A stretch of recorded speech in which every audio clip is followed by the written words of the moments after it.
The wolf shouldn't have been alive. That's the first thing Arya thought when she found him bleeding out in the snow, his massive body convulsing with each labored breath.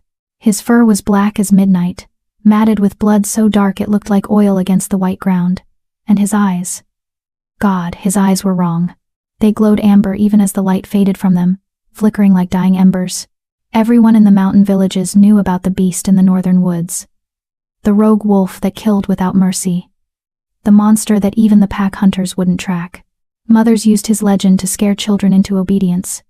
Stay inside after dark, or the shadow wolf will find you. But Arya had never been good at following warnings. She was already damned anyway. Already marked. Already cast out. What was one more sin added to the list of things that made her too dangerous to keep, too valuable to kill? So she knelt in the snow beside the dying wolf everyone feared, and she pressed her bare hands against his torn flesh, and she let the silver fire that lived beneath her skin pour into his wounds. The fire that had gotten her exiled. The fire that made her pack call her cursed. The fire that was about to change everything. Because when those amber eyes snapped open and locked onto hers, Arya realized 3 things at once. 1, this was no rogue wolf. 2, he recognized her. And 3, she'd just saved the life of the most powerful alpha king in the Northern Territories. The man who'd once sentenced her to exile without ever learning her name. Before we go deeper, if you haven't subscribed to this channel yet, now's the time. Because this story, it's going to take you places you've never been. Hit that subscribe button and buckle in. Trust me, you're going to want to see where this goes. Now, let's rewind. Let's talk about how a girl with cursed fire in her veins ended up alone in the woods with a dying king. Chapter 1. The girl who burned too bright. 3 months earlier, Arya had still believed she might have a future.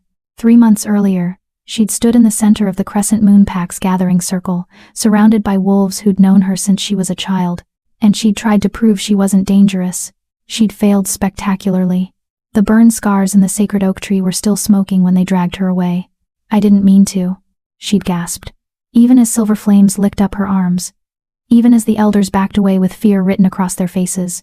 I swear, I was just trying to shift like everyone else. Enough. Alpha Thorn's voice had cut through her, pleading like a blade.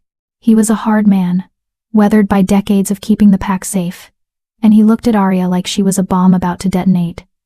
You are not like everyone else, girl. You never have been. Her mother had been crying. Her father wouldn't meet her eyes. And her sister, her perfect golden-furred sister Maya, had whispered just loud enough for Arya to hear. I told you she was broken. Broken. The word had lodged in Arya's chest like a splinter, sharp and infected. Because maybe Maya was right. Maybe the silver fire that sparked beneath Arya's skin whenever her emotions ran high wasn't a gift. Maybe it was exactly what the pack elders claimed. A corruption. A mutation. A sign that something in her bloodline had gone terribly, dangerously wrong. Normal werewolves shifted into wolves. They felt the moon's pull, and transformed into creatures of fur and fang, powerful and whole. Arya? She barely shifted at all, and when she did, the fire came with her. Silver flames that burned without consuming, that marked everything they touched, that made the other wolves' hackles rise with instinctive fear. You have until sunrise, Alpha Thorn had declared, his voice heavy with something that might have been regret but felt like relief. Take what you can carry. Go north, into the unclaimed territories, and pray to the moon goddess that whatever you are, whatever is inside you, doesn't follow you back to us. Exile. The word tasted like ash in her mouth. Her mother had packed her a bag with shaking hands, dried meat, a water skin, a wool cloak that had belonged to Arya's grandmother. I'm sorry, she'd whispered, tears streaming down her face. I'm so sorry, baby. If I'd known, when you were born, if I'd seen any sign. It's not your fault, Mom. Arya had tried to keep her voice steady, tried to be brave, but the silver flames were already sparking at her fingertips, responding to the grief that threatened to crack her open. I'm the one who's broken. No, her mother had gripped her shoulders, fierce and desperate. You're not broken, you're just different. And maybe different isn't always bad. Maybe it just means you're meant for something we can't see yet. Pretty words. They hadn't stopped the pack from watching her leave with relief in their eyes. They hadn't stopped Maya from turning her back without a goodbye.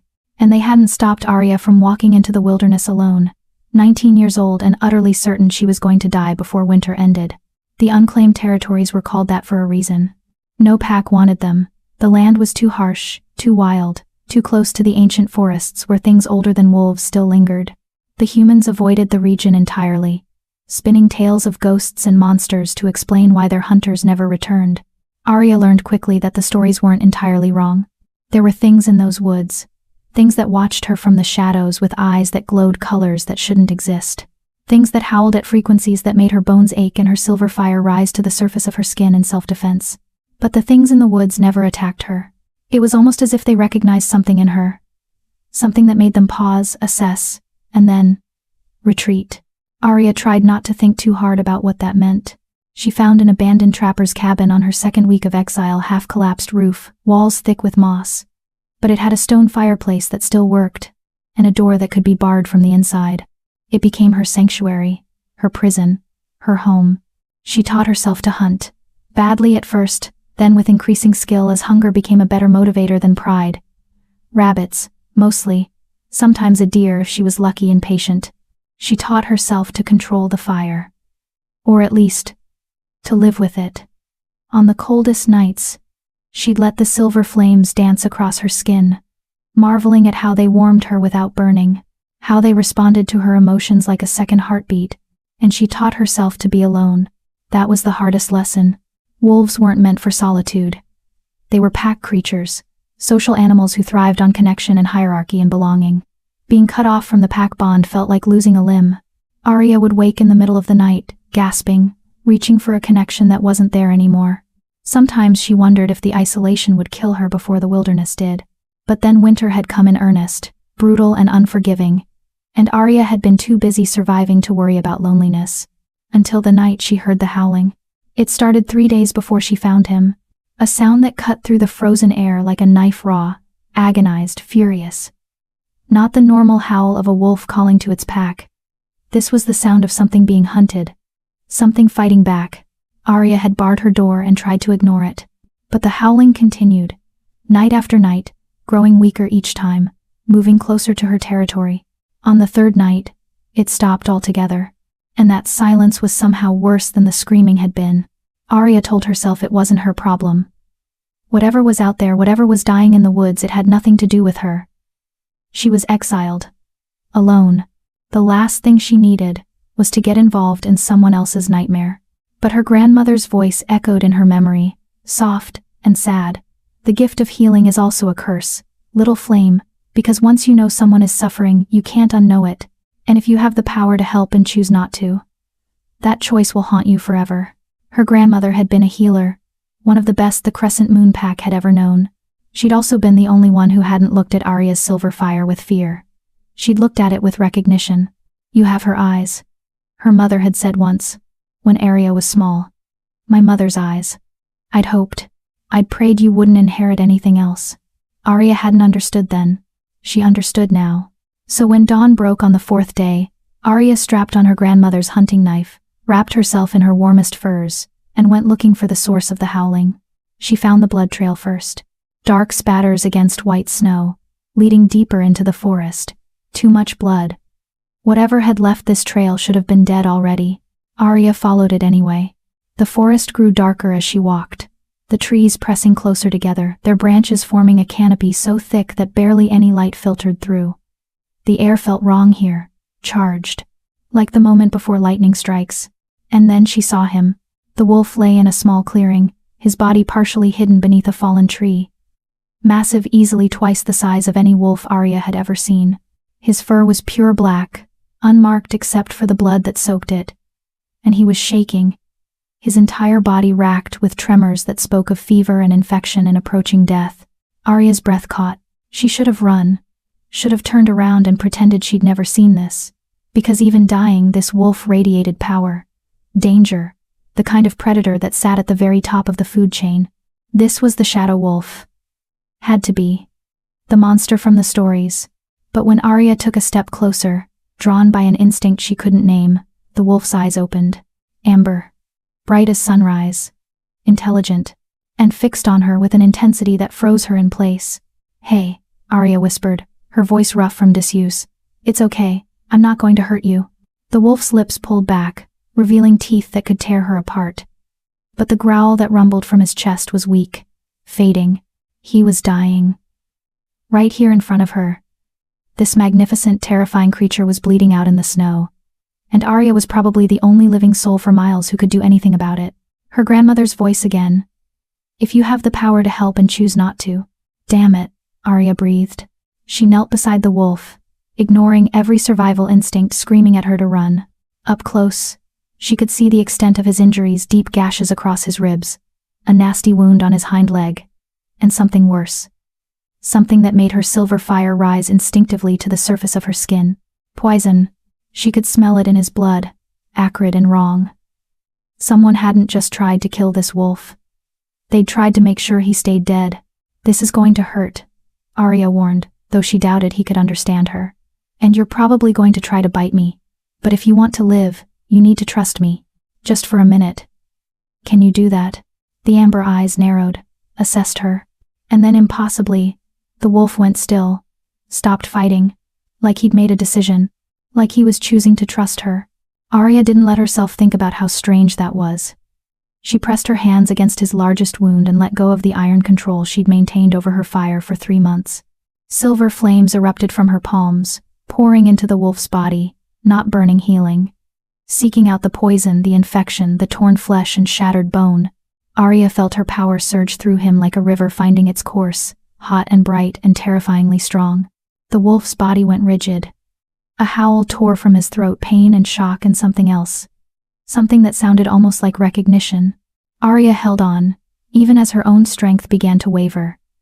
Even as the silver fire demanded more and more of her. She'd never healed anything this big before, never pushed her power this far. But she couldn't stop now. If she stopped, he'd die. And for reasons she couldn't explain, that was unacceptable. Come on, she gasped, sweat freezing on her face despite the heat pouring from her hands. Come on, damn you. Fight. Live. The wolf's eyes locked onto hers. And Arya swore she saw something flicker in those amber depths. Something human. Something that knew exactly what she was doing.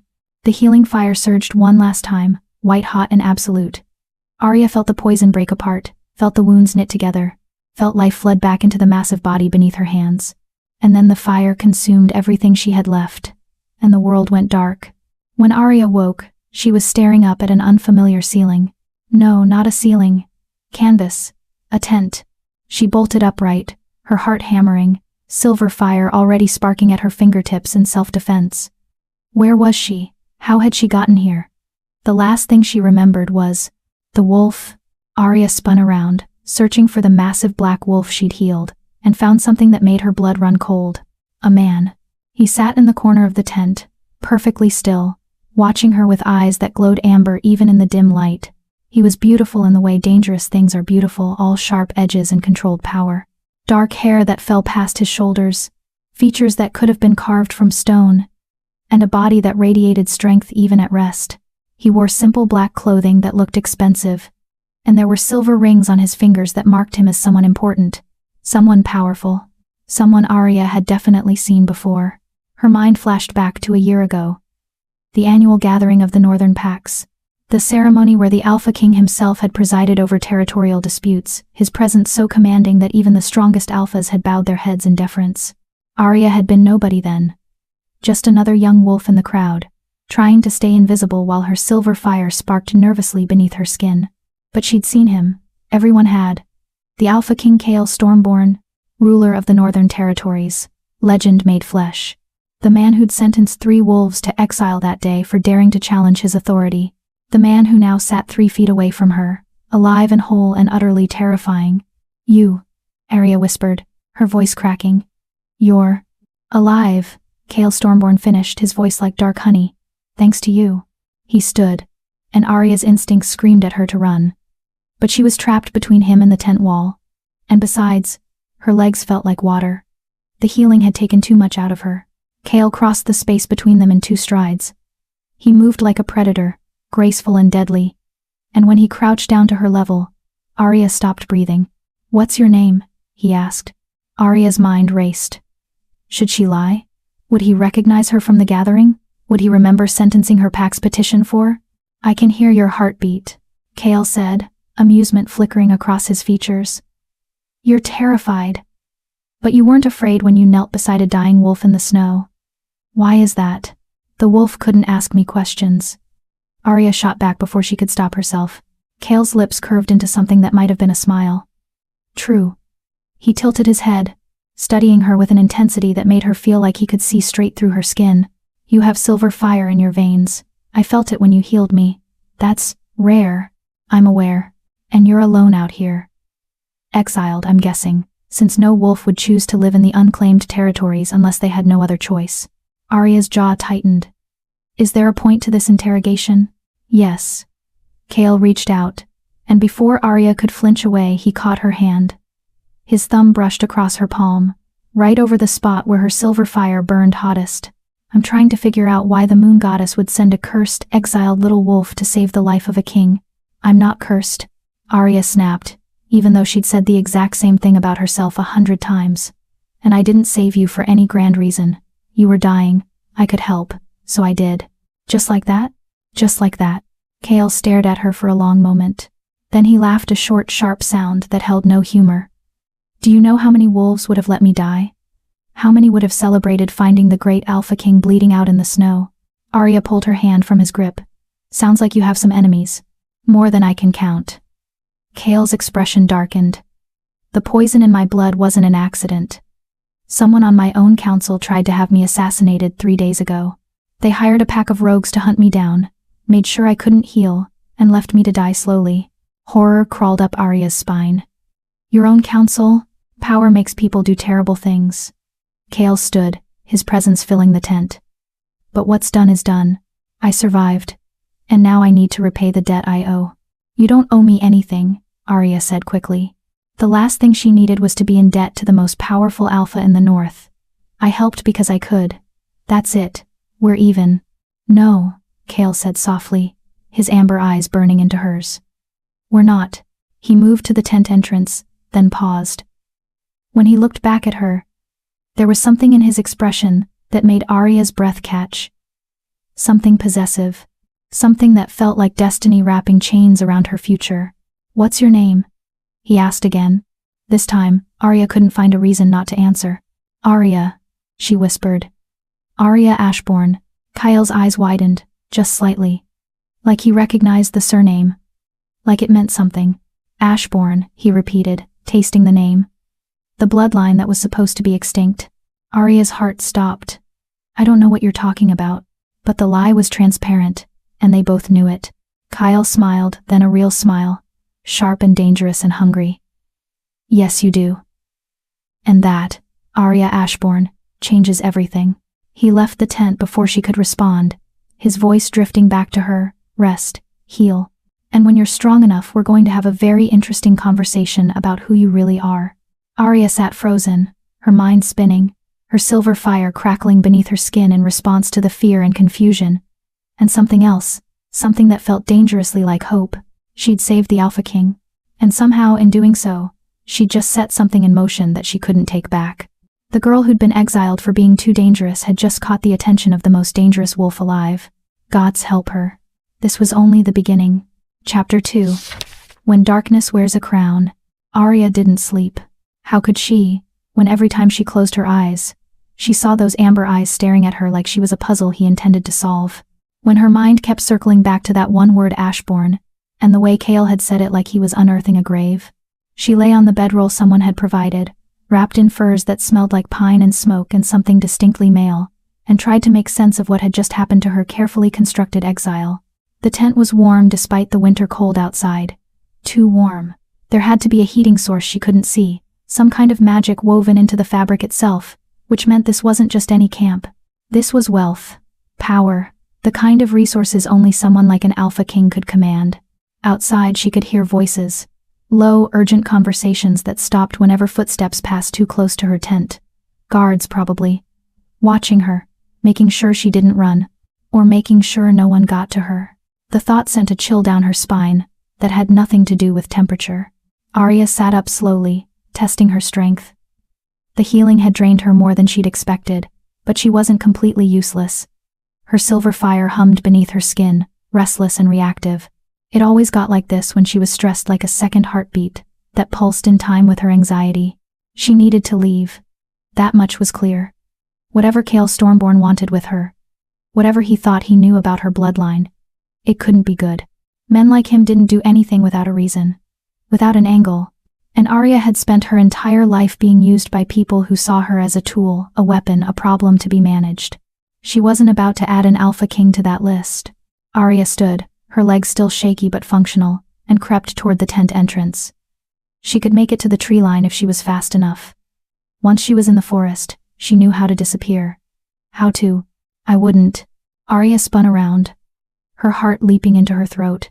Cale stood in the shadows at the back of the tent, so still she hadn't even noticed him.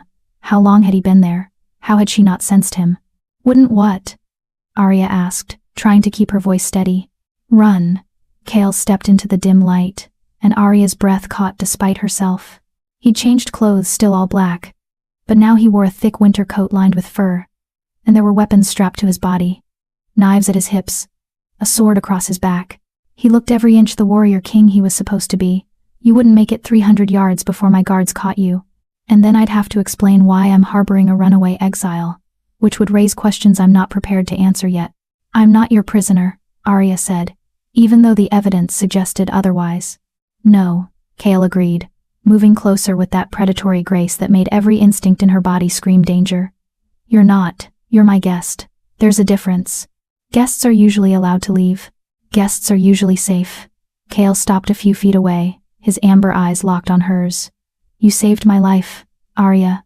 Which means anyone who wants me dead now has a very good reason to want you dead too. So yes, you're staying here where I can protect you, at least until I figure out what to do with you. The words sent a spike of anger through Arya's chest. I don't need your protection. I've survived 3 months alone in these woods without anyone's help. Against rabbits and deer maybe. Cale's expression darkened. But the wolves who poisoned me? The ones who hunted me through these forests for 3 days? They're trained assassins, Arya. And they're still out there. Still looking for any sign I survived. Arya's stomach dropped. You think they'll come here? I know they will. Cale's jaw tightened. I left a trail. Not obvious, but enough. I want them to find me. I want them to think I'm still weak, still vulnerable. His eyes glittered with something cold and furious. And when they come, I'm going to find out exactly who on my council decided I was expendable. That's suicide, Arya breathed. That's justice. Cale tilted his head, studying her. But you're right that it's dangerous, which is why you're going to stay in this tent, behind my guards, where nothing can touch you. Because you owe me a debt, Arya said flatly. Because you're valuable. The words came out low, intense. Cale took another step closer, and Arya's back hit the tent wall.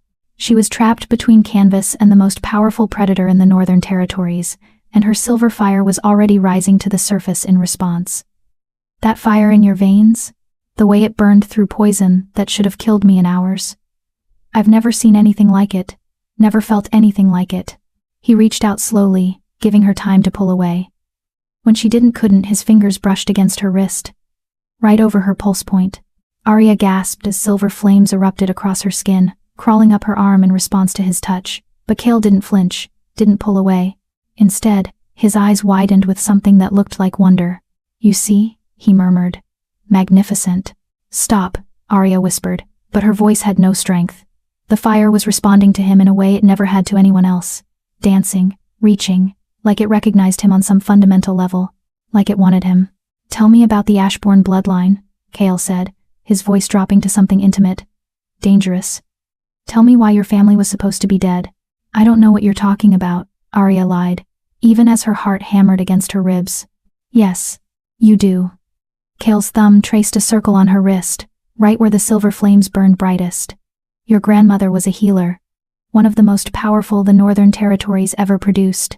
She could cure anything, poison, curse, death itself if she caught it early enough. And she had fire in her veins, just like you. Arya's breath came short and sharp. How did he know that? How could he possibly? She died 30 years ago, Cale continued, his eyes never leaving hers. Burned herself out saving an entire pack from a plague that should have wiped them off the map. And when she died, everyone assumed the Ashbourne gift died with her. That there were no heirs. No one left to carry that particular power forward. Maybe they were right, Arya said, her voice barely audible. Except here you are. Kale's smile was sharp. Knowing. Exiled by your own pack, because they were terrified of what you could do. Cast out into the wilderness to die. And instead, you saved a king. I didn't know you were a king when I saved you. Arya shot back. I just saw something dying and decided to help. That's all. Is it? Kale leaned in. Close enough that Arya could feel the heat radiating from his body. Close enough to see the flecks of gold in his amber eyes. Because I think the moon goddess has a sense of humor. I think she put you in my path for a reason. And I think you feel it too. He was right. And that terrified her. Because the moment Arya had touched him, the moment her fire had poured into his body, she'd felt something shift, like a lock turning, like a door opening to something vast and inevitable. She'd felt seen in a way she'd never experienced before. And that was more dangerous than any assassin. I don't believe in destiny, Arya whispered. Neither did I. Kale's hand moved from her wrist to her jaw, tilting her face up to meet his gaze. But I believe in survival. I believe in power. And I believe that you and I are going to be very useful to each other, Arya Ashbourne. I'm not a weapon you can wield. No. Kale agreed, his voice soft and deadly serious. You're much more than that. You're a healer who can burn through poison that even my court mages couldn't touch. You're a wolf with silver fire that responds to my presence like it's coming home. And you're the last living heir to a bloodline everyone thought was extinct. His thumb brushed across her cheekbone, and Arya hated how her body leaned into the touch. Which means you're either the answer to a prayer I didn't know I was praying, or you're the beginning of something that's going to tear my world apart. And if I'm the second one? Arya asked, her silver fire crackling between them. Kale's smile was all teeth. Then we burn together. A howl split the night. Kale's head snapped toward the sound, every muscle in his body going tense. The hand on Arya's face dropped to the knife at his hip in one fluid motion. Stay here, he commanded, already moving toward the tent entrance. Like hell. Arya shot back, following him. Kale whirled on her, his eyes flashing alpha bright. Arya, if your assassins are here, you're going to need all the help you can get. She met his gaze without flinching, even though every instinct told her to bare her throat in submission. And I'm guessing I'm one of the few people in this camp who can heal you if things go wrong. Again. Kale stared at her for a long moment. Then he laughed short, sharp, and genuinely surprised. You're either very brave or very stupid. Both. Probably. Fine. Kale grabbed a second knife from somewhere and pressed it into her hand. But you stay behind me, and if I tell you to run, you run. Understood? Arya nodded, even though they both knew she was lying. They burst out of the tent together into chaos. The camp was small, maybe a dozen tents arranged in a defensive circle, with guards posted at intervals. But half those guards were already down, their bodies crumpled in the snow, and the rest were fighting for their lives against wolves that moved like shadows. 5 of them. No 6. All massive. All moving with the coordinated precision of trained killers. And in the center of it all, a woman stood watching the carnage with cold satisfaction. She was beautiful in an Ice Queen sort of way, pale blonde hair, sharp features, dressed in white furs that made her almost invisible against the snow. But her eyes were pure malice. And when she saw Kale emerge from the tent, her smile was poisonous. Hello, husband, she purred. Arya's stomach dropped. Husband? Kale's entire body went rigid. Seraphine. Did you really think I wouldn't find you? Seraphine asked, her voice carrying across the clearing like a blade. Did you really think you could survive my poison and just disappear? I should have known, Kale said, his voice gone cold and deadly. Only you would be arrogant enough to try to kill me yourself. Arrogant? Seraphine laughed, the sound like breaking glass. No, darling. Strategic. You were getting too close to the truth, too close to figuring out what we've been planning. So I did what needed to be done. I removed the obstacle. We? Kale's hand tightened on his sword. Who else is involved, Seraphine? How deep does this betrayal go? Deep enough that by the time I'm done, there won't be a Stormborn king on the northern throne. Seraphine's eyes flicked to Arya, and her expression twisted into something ugly. Although I have to admit, I'm curious. Who's the little bitch you've been hiding in your tent? Did you really replace me that quickly? Arya felt Kyle tense beside her. Felt the rage rolling off him in waves. She's none of your concern, Kale said softly. dangerously. Oh, but she is. Seraphine's smile widened. Because if she matters to you, then she's leverage. Which means she dies. Nothing personal, sweetheart. She made a gesture, and the shadow wolves turned as one toward Arya. Everything happened at once. Kale moved to intercept, his sword singing as it left its sheath. The remaining guards rallied, throwing themselves between the assassins and their king. And Arya stopped thinking and let her instincts take over. Silver fire exploded from her body in a wave that lit up the entire clearing like a second sun. It poured from her hands, her arms, her very skin, and it didn't burn, it protected. A wall of flame that the shadow wolves couldn't cross, that sent them skittering backward with yelps of pain and confusion. Impossible, Seraphine breathed, her face going pale. That fire, that's ashborn flame. Kale finished, his voice filled with dark satisfaction. He stood beside Arya, his sword dripping with blood, and when he looked at her, there was something fierce and possessive in his eyes. Still think she's just leverage? Seraphine's expression contorted with rage. Kill them both. The shadow wolves attacked again. But they were hesitant now. Afraid. Arya's fire had hurt them in a way normal flames couldn't, had touched something deep in their wolf souls and made them remember what it felt like to be prey. Kale used that hesitation ruthlessly. He moved like death itself, his sword finding throats and hearts with surgical precision. But he never strayed far from Arya, never left her unprotected. And every time one of the assassins got too close, her silver fire lashed out, driving them back, burning without consuming. They fought like that back to back, moving in sync despite never having trained together, like they'd been doing this for years, like their bodies knew each other's rhythms without needing to be taught. It should have been impossible. It felt like destiny. Within minutes, 4 of the shadow wolves were dead. The 5th was badly wounded, limping back toward Seraphine with its tail between its legs. And the sixth was running, disappearing into the trees like a coward. Seraphine's face was a mask of fury and disbelief. This isn't over, she snarled, already backing toward her own escape route. You think one little fire witch is going to save you? You think she's going to stop what's coming? I think you should run, Kale said softly, his sword pointed at her heart. While you still can. Seraphine's eyes narrowed. Then she turned and fled, her white furs vanishing into the darkness. Kale didn't follow. For a long moment, the clearing was silent, except for the sound of labored breathing and the crackle of Arya's dying flames. Then Kale turned to her, his eyes blazing with something that stole the air from her lungs. You, he said slowly, deliberately, are extraordinary. Arya's knees buckled. The adrenaline was wearing off, and with it came the crushing exhaustion of using that much power that quickly. She'd never released her fire like that before, never let it explode outward in a protective wave. She hadn't even known she could. Kale caught her before she hit the ground, his arms wrapping around her waist, pulling her against his chest. I've got you, he murmured into her hair. I've got you. Arya wanted to push him away, wanted to maintain her independence, her distance, her careful walls. But she was so tired, and he was so warm, and for the first time in 3 months, she didn't feel alone. So she let herself lean into him, just for a moment. Just until the world stopped spinning. Your wife tried to kill you, she mumbled against his chest. Ex-wife, Kale corrected, his voice vibrating through her. The marriage was political, and it's been over for 2 years. I just haven't had time to make it official. She seems angry about that. She's angry I wouldn't give her power. Kale's arms tightened around her. She wanted to be queen, wanted access to the throne, the territory, the councils. But I saw through her. Saw what she really was beneath the pretty face.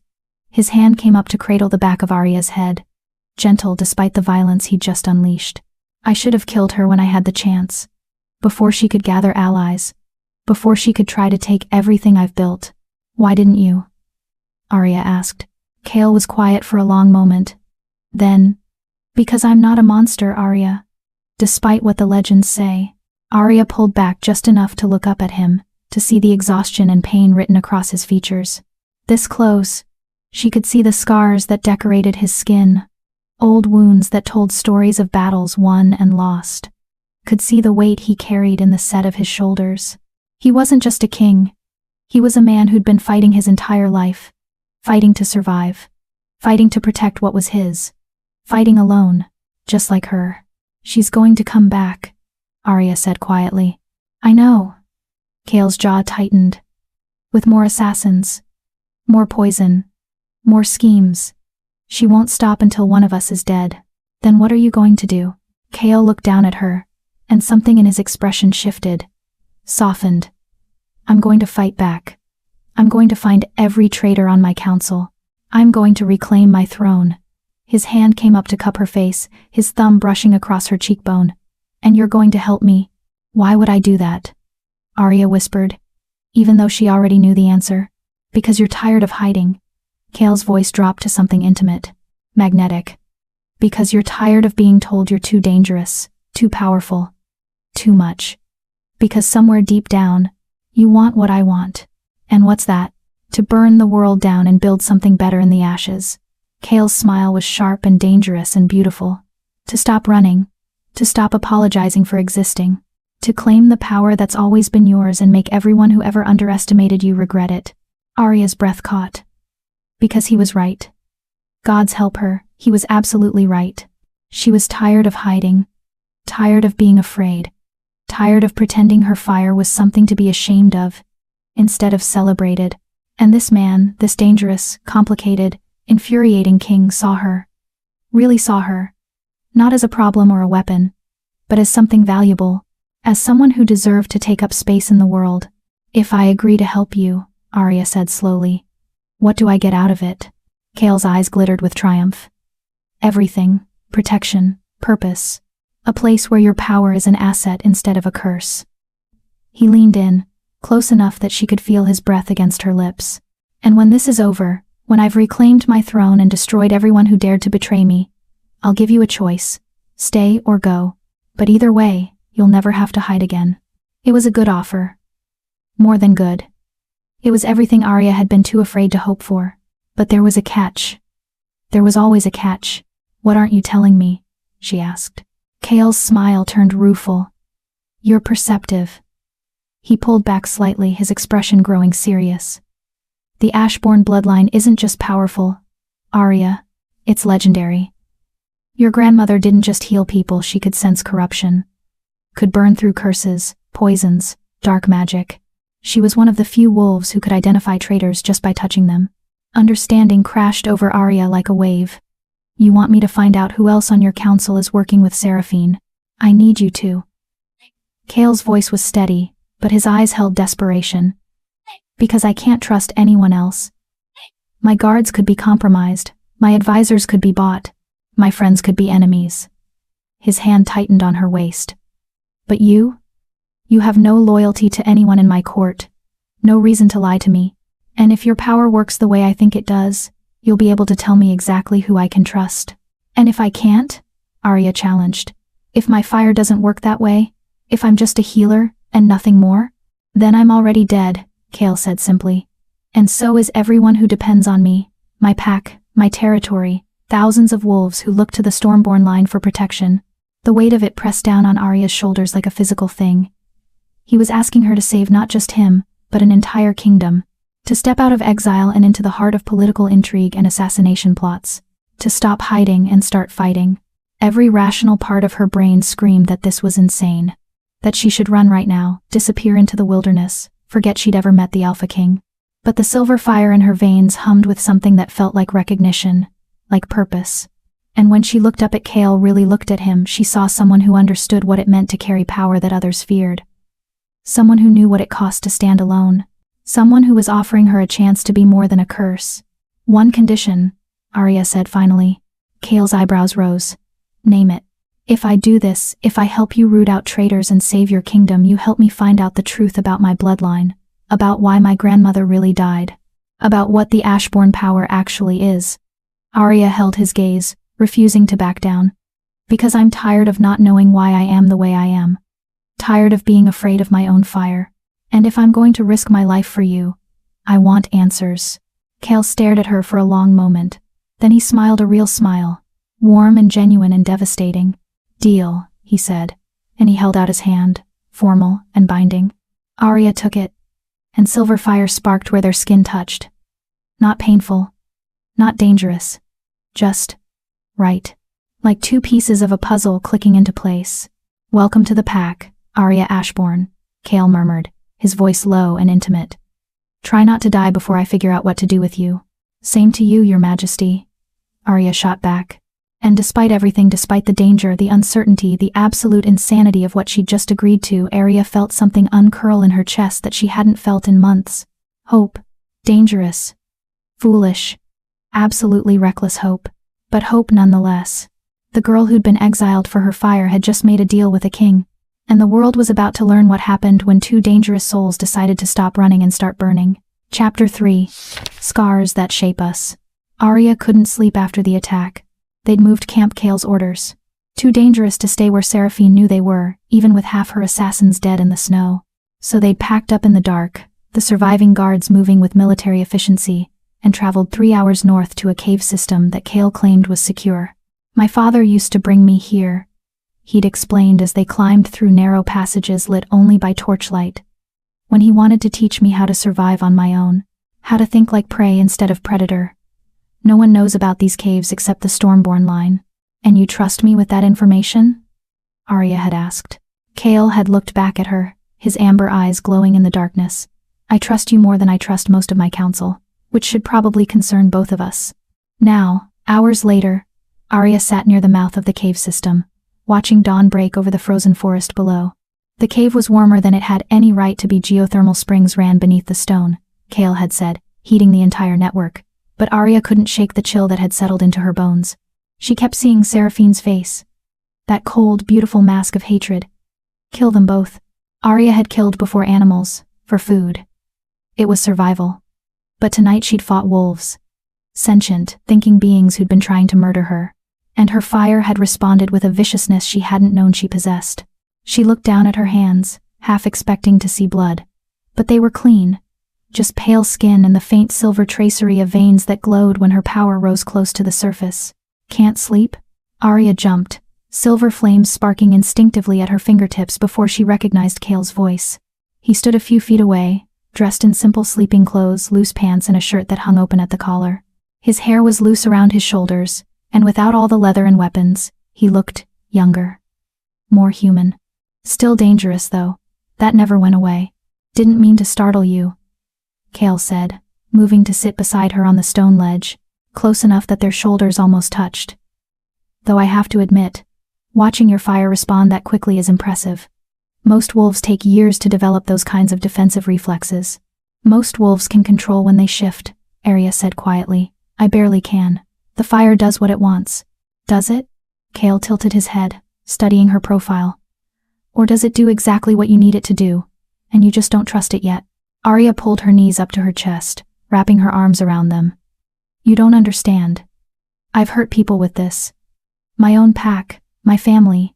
"Tell me," Kale said softly, and maybe it was the exhaustion. Maybe it was the way he'd fought beside her without hesitation. Maybe it was just that she was tired of carrying the weight alone. But Arya found herself talking. "I was 7 the first time it happened," she began, her voice barely above a whisper. "We were doing this pack exercise, all the young wolves learning to shift together. It's supposed to be this beautiful communal thing, you know? Everyone changes under the full moon. Howling together. Becoming part of something bigger." She closed her eyes, remembering. "I wanted it so badly. Wanted to feel what everyone else felt. To belong. So when the moon rose, and I felt that pull, I reached for it with everything I had." "What happened?" Kale asked, his voice careful, gentle. "The fire came instead." Arya's hands trembled, and silver flames flickered across her knuckles. "I didn't shift into a wolf. I shifted into something else. Something that burned." The other children started screaming. The adults tried to contain me, but the fire just kept growing. It took 3 of our strongest wolves to knock me unconscious, and when I woke up, she swallowed hard against the lump in her throat. The sacred grove where we'd been practicing was charred black. 2 of the elders had burns that took weeks to heal, and everyone looked at me like I was a monster. Kale was quiet for a moment. Then, "You were 7 years old and experiencing a power you didn't understand. Of course you couldn't control it. That's what my mother said." Arya's laugh was bitter. She kept insisting it was just a phase. That I'd grow out of it. Learn to control it. But it kept happening. Every time I tried to shift, the fire came. Every time my emotions ran high, the flames sparked. I was a walking hazard. So they exiled you. Not right away. Arya rested her chin on her knees, staring out at the sunrise. They tried to train me first. Brought in specialists from other packs, mages who studied bloodline magic, but nothing worked. The fire was too wild, too unpredictable. And then, 3 months ago, her voice cracked, and Kale shifted closer, not touching but present, solid. I was at the coming-of-age ceremony, Arya continued. My sister Maya was being recognized as an adult member of the pack. Everyone was celebrating, and I was so happy for her, you know? So proud. But also, she closed her eyes, also jealous. Because Maya was perfect, beautiful, strong. Her shift was flawless. Everything I wasn't. Arya, I didn't mean to let it show, she said quickly. I was trying so hard to just smile and be supportive. But my father made this speech about how proud he was of Maya, how she embodied everything a wolf should be, and I felt the fire start to rise. I tried to push it down, tried to control it, but the memory crashed over her like a wave. The silver flames erupting from her body. Her father's face, shocked and afraid. The sacred oak tree catching fire, its ancient bark smoking and charring. Maya screaming at her, "You're ruining everything. You can't even let me have one night without making it about you." And the worst part, the absolute worst part, was that Maya had been right. I destroyed the ceremony, Arya whispered. Scarred the sacred tree. Made everyone remember that I was the cursed one. The broken one. Alphathorn gave me until sunrise to leave. And no one argued with him, not even my parents. She felt tears burning behind her eyes but refused to let them fall. She'd cried enough over her exile, over being unwanted, over being too much and not enough all at once. Kale was silent for a long moment. Then he did something unexpected. He took her hand. Arya's first instinct was to pull away, but his grip was gentle, steady, and when she looked down, she saw silver fire dancing across both their palms where they touched, not burning, just existing. Beautiful and strange and somehow right. You want to know what I see when I look at you? Kale asked quietly. Arya shook her head, not trusting her voice. I see someone who survived being cast out by everyone who was supposed to love her, Kale said. Someone who lived alone in hostile territory for 3 months and didn't break. Someone who found a dying stranger and decided to save him even though it would have been easier, safer to let him die. His thumb brushed across her knuckles, making the silver flames flare brighter. I see someone powerful enough to terrify an entire pack. And someone brave enough to keep trying to control that power even after everyone gave up on her. I'm not brave, Arya whispered. I'm just stubborn. Too stupid to know when to quit. Same thing usually. Kale's smile was soft, almost tender. My father used to say that courage isn't the absence of fear. It's being absolutely terrified and doing the thing anyway. Arya finally looked at him. Really looked at him. In the growing dawn light, she could see the exhaustion written across his features. The weight he carried. The scars that decorated his skin. You're afraid, she said, surprised by the realization. Right now. You're terrified. Constantly, Kale admitted. I'm afraid Seraphine will win. Afraid I won't figure out who the traitors are before they strike again. Afraid that everything I've built will crumble because I trusted the wrong person. His eyes locked onto hers. But I'm more afraid of what happens if I do nothing. If I let fear paralyze me into inaction. So you keep fighting. So I keep fighting. Kale's hand tightened on hers. And now you're going to fight with me. Which means I need to know everything, Arya. About your power. About your family. About why your grandmother was so important that people still remember her name 30 years after her death. Arya took a shaky breath. I don't know much. My mother didn't talk about her. Neither did my father. It was like they wanted to forget she'd ever existed. Why? I think they were afraid, Arya said slowly, working through thoughts she'd never put into words before. Afraid I'd inherited too much of her. That I'd end up like she did, burned out and dead before my time. How did she die? Kale asked. The official story is that she exhausted herself healing a plague, but there's always more to it, isn't there? Arya nodded slowly. There was a sickness. 20 years before I was born.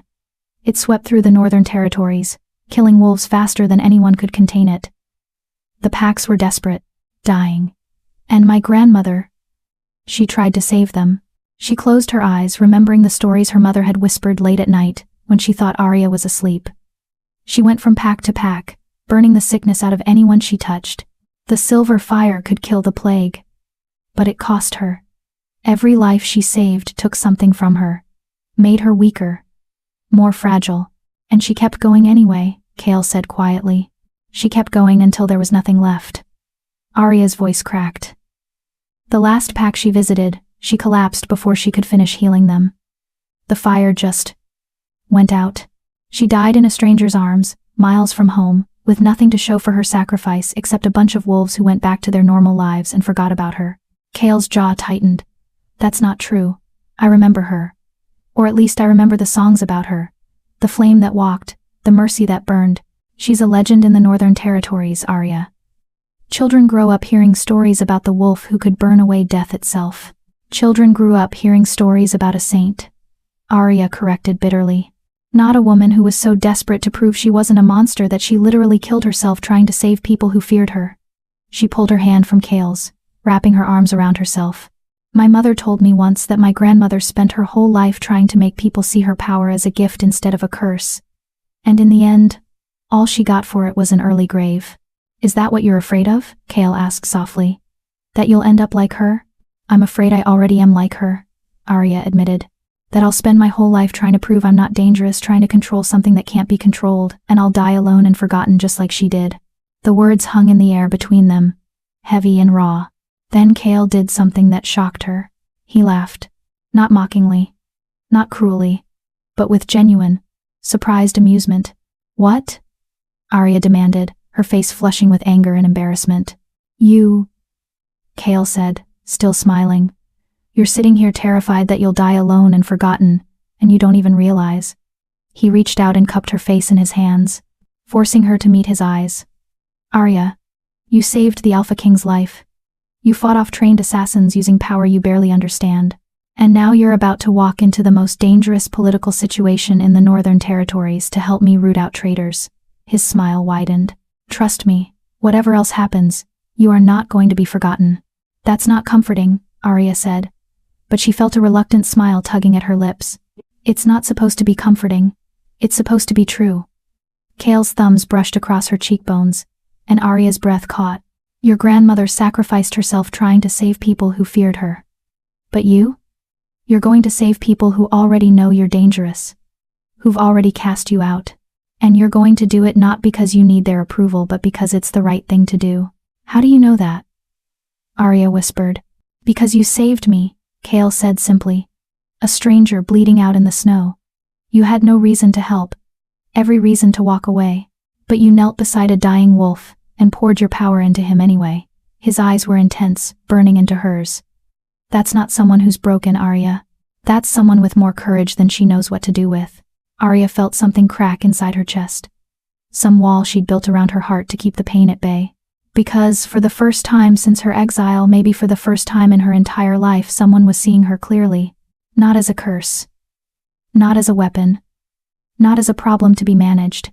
Just as her. Flawed and powerful and worth saving. I don't know how to do this, she admitted, her voice small. I don't know how to be what you need me to be. Good, Kale said, his smile turning wicked. Because I don't need you to be anything except yourself.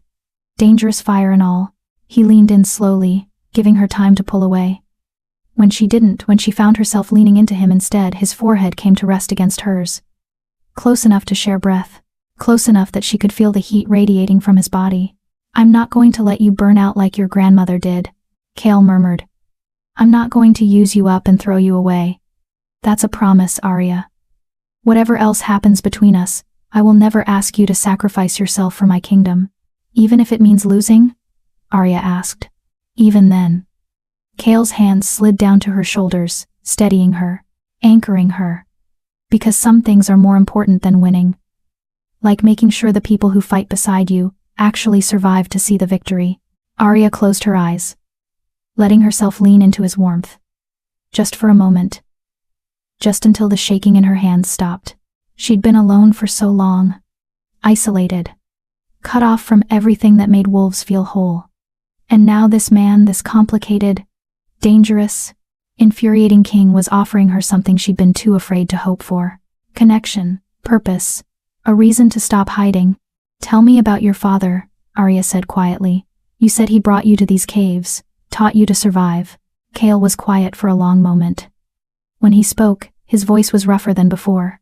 Raw. "My father was a good king, fair, strong.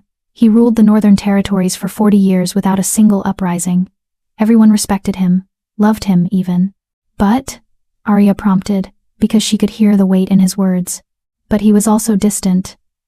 Kale's hands fell away from her shoulders, and he turned to look out at the sunrise. "He saw me as the heir first and his son second. Everything was about training, preparation, making sure I'd be strong enough to take the throne when he was gone." His jaw tightened. "He never taught me how to trust people, only how to use them, how to identify threats, how to always put the kingdom before personal feelings." "That sounds lonely," Arya said softly. It was. Kale's smile was bitter. "I spent my entire childhood learning to see everyone as either an asset or a threat. To keep my distance, to never let anyone close enough to hurt me." He looked back at her, and something vulnerable flickered in his amber eyes.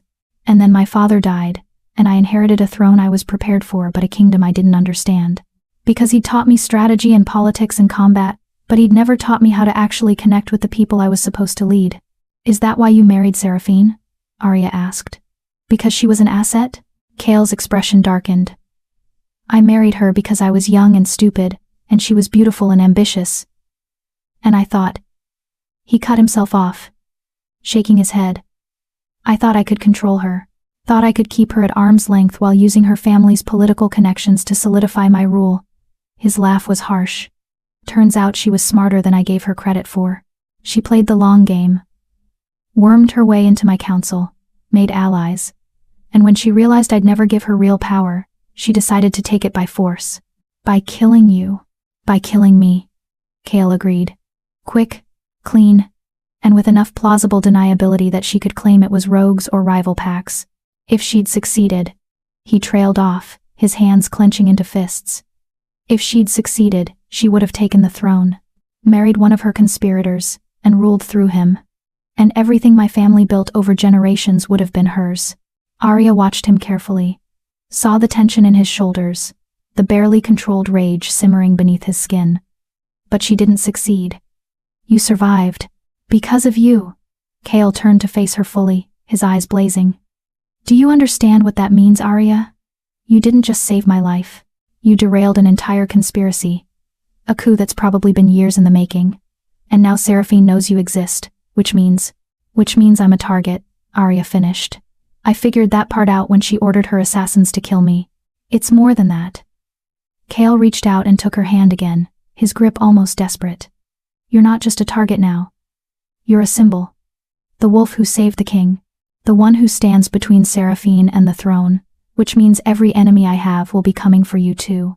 The weight of it settled over Arya like a shroud.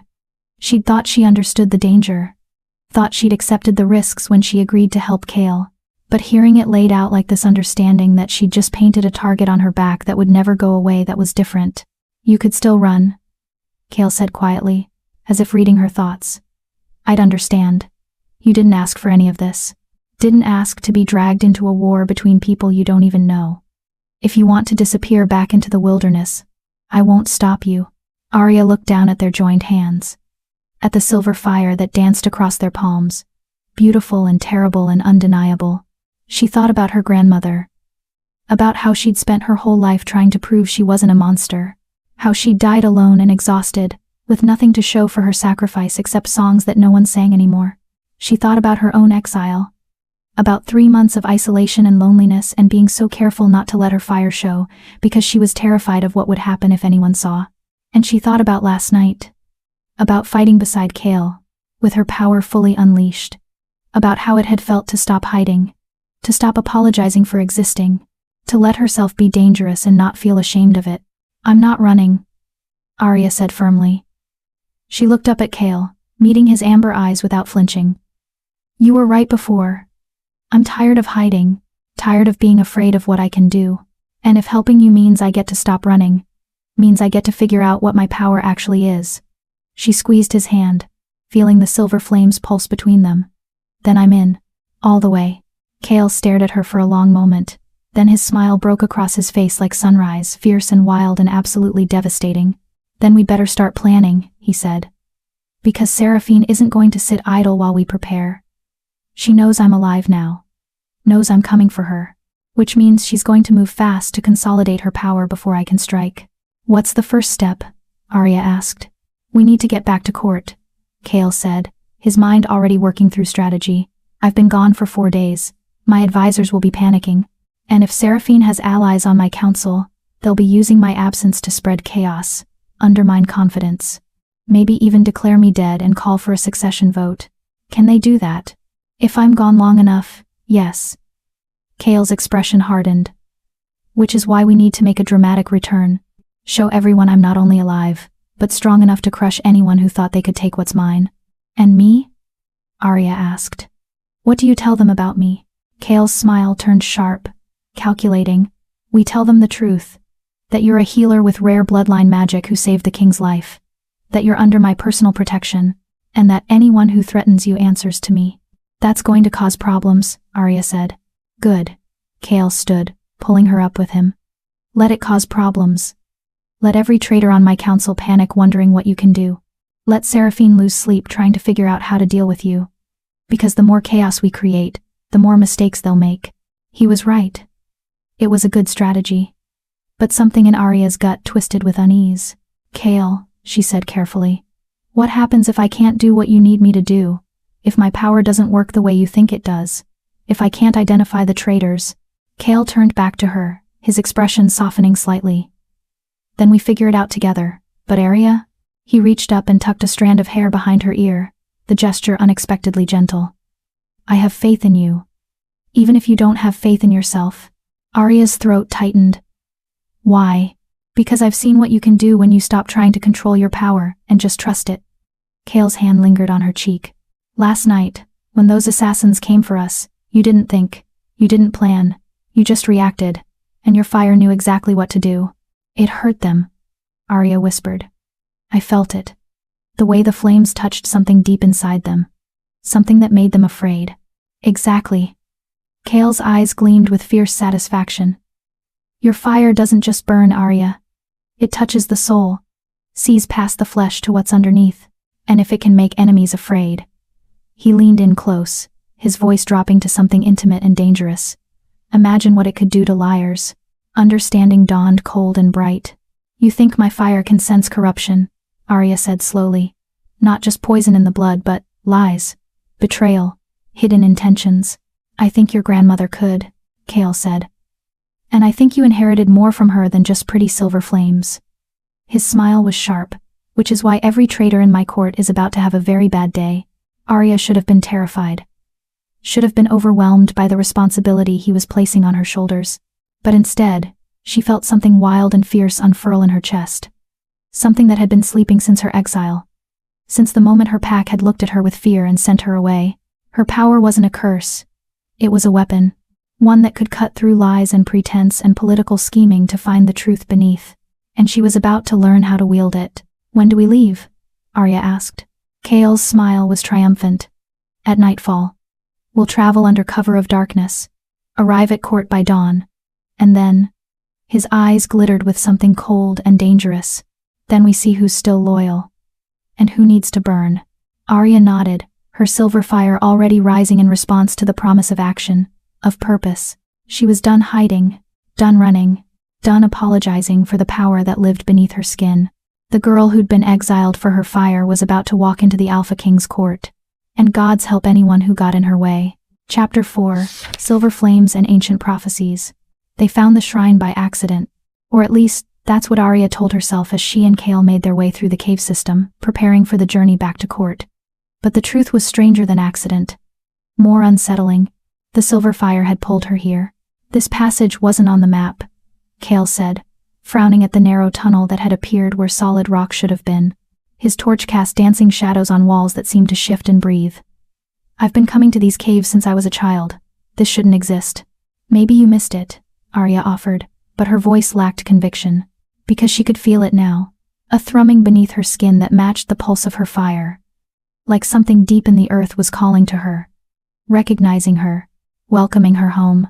"We should go back," Kale said, but he was already moving forward, drawn by the same inexplicable pull that had Arya's feet moving before her brain could catch up. The tunnel opened into a chamber that stole the breath from Arya's lungs. It was ancient. That was the first thing she understood. The stone walls were carved with symbols that predated any written language she knew, spirals and flames and wolves that seemed to move in the flickering torchlight. But it was the altar in the center that made her heart stop. A circle of silver stone, untouched by time or decay. And in the center, a flame, not a normal flame. This burned silver white, casting no smoke, requiring no fuel. It simply existed, eternal and patient and waiting. "Gods," Kale breathed beside her. "This is a moon shrine. A real one." Arya had heard stories about the moon shrines. Sacred places where the moon goddess herself had touched the earth, leaving behind fragments of her power. Places where the veil between worlds grew thin, where prophecies were born and destinies were written. But the shrines were supposed to be legend, myths told to children. Not real places hidden in cave systems that shouldn't exist. "Look at the walls," Kale said, moving closer to examine the carvings. "These symbols. I've seen variations in the royal archives, but never this complete. This pristine."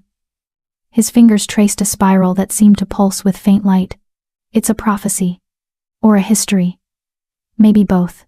Arya moved toward the altar, as if in a dream. The silver flame called to her with a voice that had no words, only feeling. Only knowing. "Arya, wait." Kale reached for her, but she was already kneeling before the altar, already reaching out to touch the flame. The moment her fingers brushed the silver fire, the world exploded into light. She saw a woman standing in a forest of burning trees, silver flames pouring from her hands like rivers. The woman's face was Arya's own, but older, fiercer, marked with scars that told stories of battles won and lost. "The flame that walks will rise when darkness seeks to claim the throne," a voice whispered, ancient, feminine, vast as the sky itself. "She who burns with silver light will stand between the world and night." The vision shifted. Now Arya saw wolves, hundreds of them, bowing before a figure wreathed in silver fire. But their eyes held fear as much as reverence.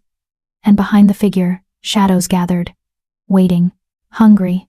"Two paths lie before the burning one," the voice continued. "Save the kingdom and lose yourself, or save yourself and watch the kingdom burn.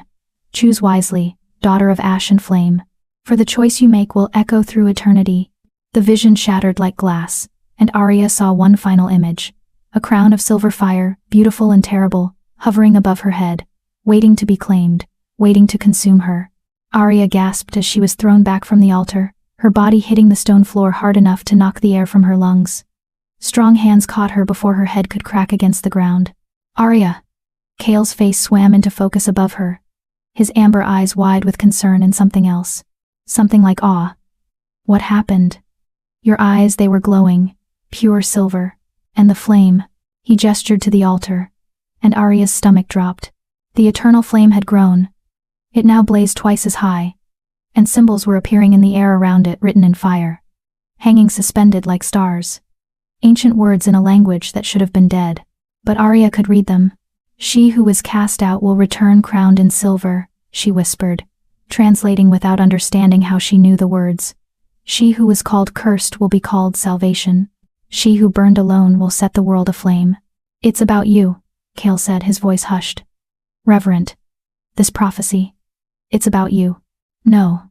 Arya scrambled to her feet, backing away from the altar. "No, that's not. I'm not." "The flame that walks," Kale continued, his eyes fixed on the burning symbols. "That's what they called your grandmother. But this prophecy is older than her. Much older. Which means it's been waiting." Arya finished, horror and understanding crashing over her in equal measure, waiting for someone from the Ashbourne line to be powerful enough, desperate enough, broken enough to fulfill it. Kale turned to her, and the look on his face made her want to run. It was the way her pack had looked at her when the silver fire first emerged. Not with fear. Exactly. But with the knowledge that she was other. Different. Something that didn't fit into the world as it was. "You're not broken," Kale said firmly, crossing to her in 3 long strides. "You're exactly what you're supposed to be." "A weapon?" Arya shot back, her voice rising. A tool for the moon goddess to use however she wants? That vision, Kale. I saw myself standing over bodies. Saw wolves bowing to me out of fear. Saw a crown that looked like it wanted to devour me. She wrapped her arms around herself, trying to stop the shaking. That's not salvation. That's damnation. Or it's a warning, Kale said quietly. He reached out slowly, giving her time to pull away. When she didn't, he took her hands in his, grounding her. Prophecies aren't instructions, Arya. They're possibilities. Roads that could be traveled, but you still get to choose which path you take. The voice said I had two choices, Arya whispered. Save the kingdom and lose myself. Or save myself and watch the kingdom burn. That's not a choice, Kale. That's a trap. Then we find a third option. Kale's grip tightened on her hands. We figure out how to save the kingdom. And keep you whole. Because I refuse to believe the moon goddess would give you this power just to watch it destroy you. Arya wanted to believe him. Wanted to trust that there was a way through this that didn't end with her burned out and dead like her grandmother. But the vision had felt so real. So inevitable. What if I can't? She asked, hating how small her voice sounded. What if I'm not strong enough to carry this? What if trying to be what everyone needs me to be breaks me the way it broke her? Kale pulled her close, wrapping his arms around her in a gesture that should have felt possessive but instead felt like safety, like being anchored in a storm. Then you're not doing this alone, he murmured into her hair. Your grandmother tried to save everyone by herself, refused help, refused to let anyone share the burden. But you? He pulled back just enough to look into her eyes.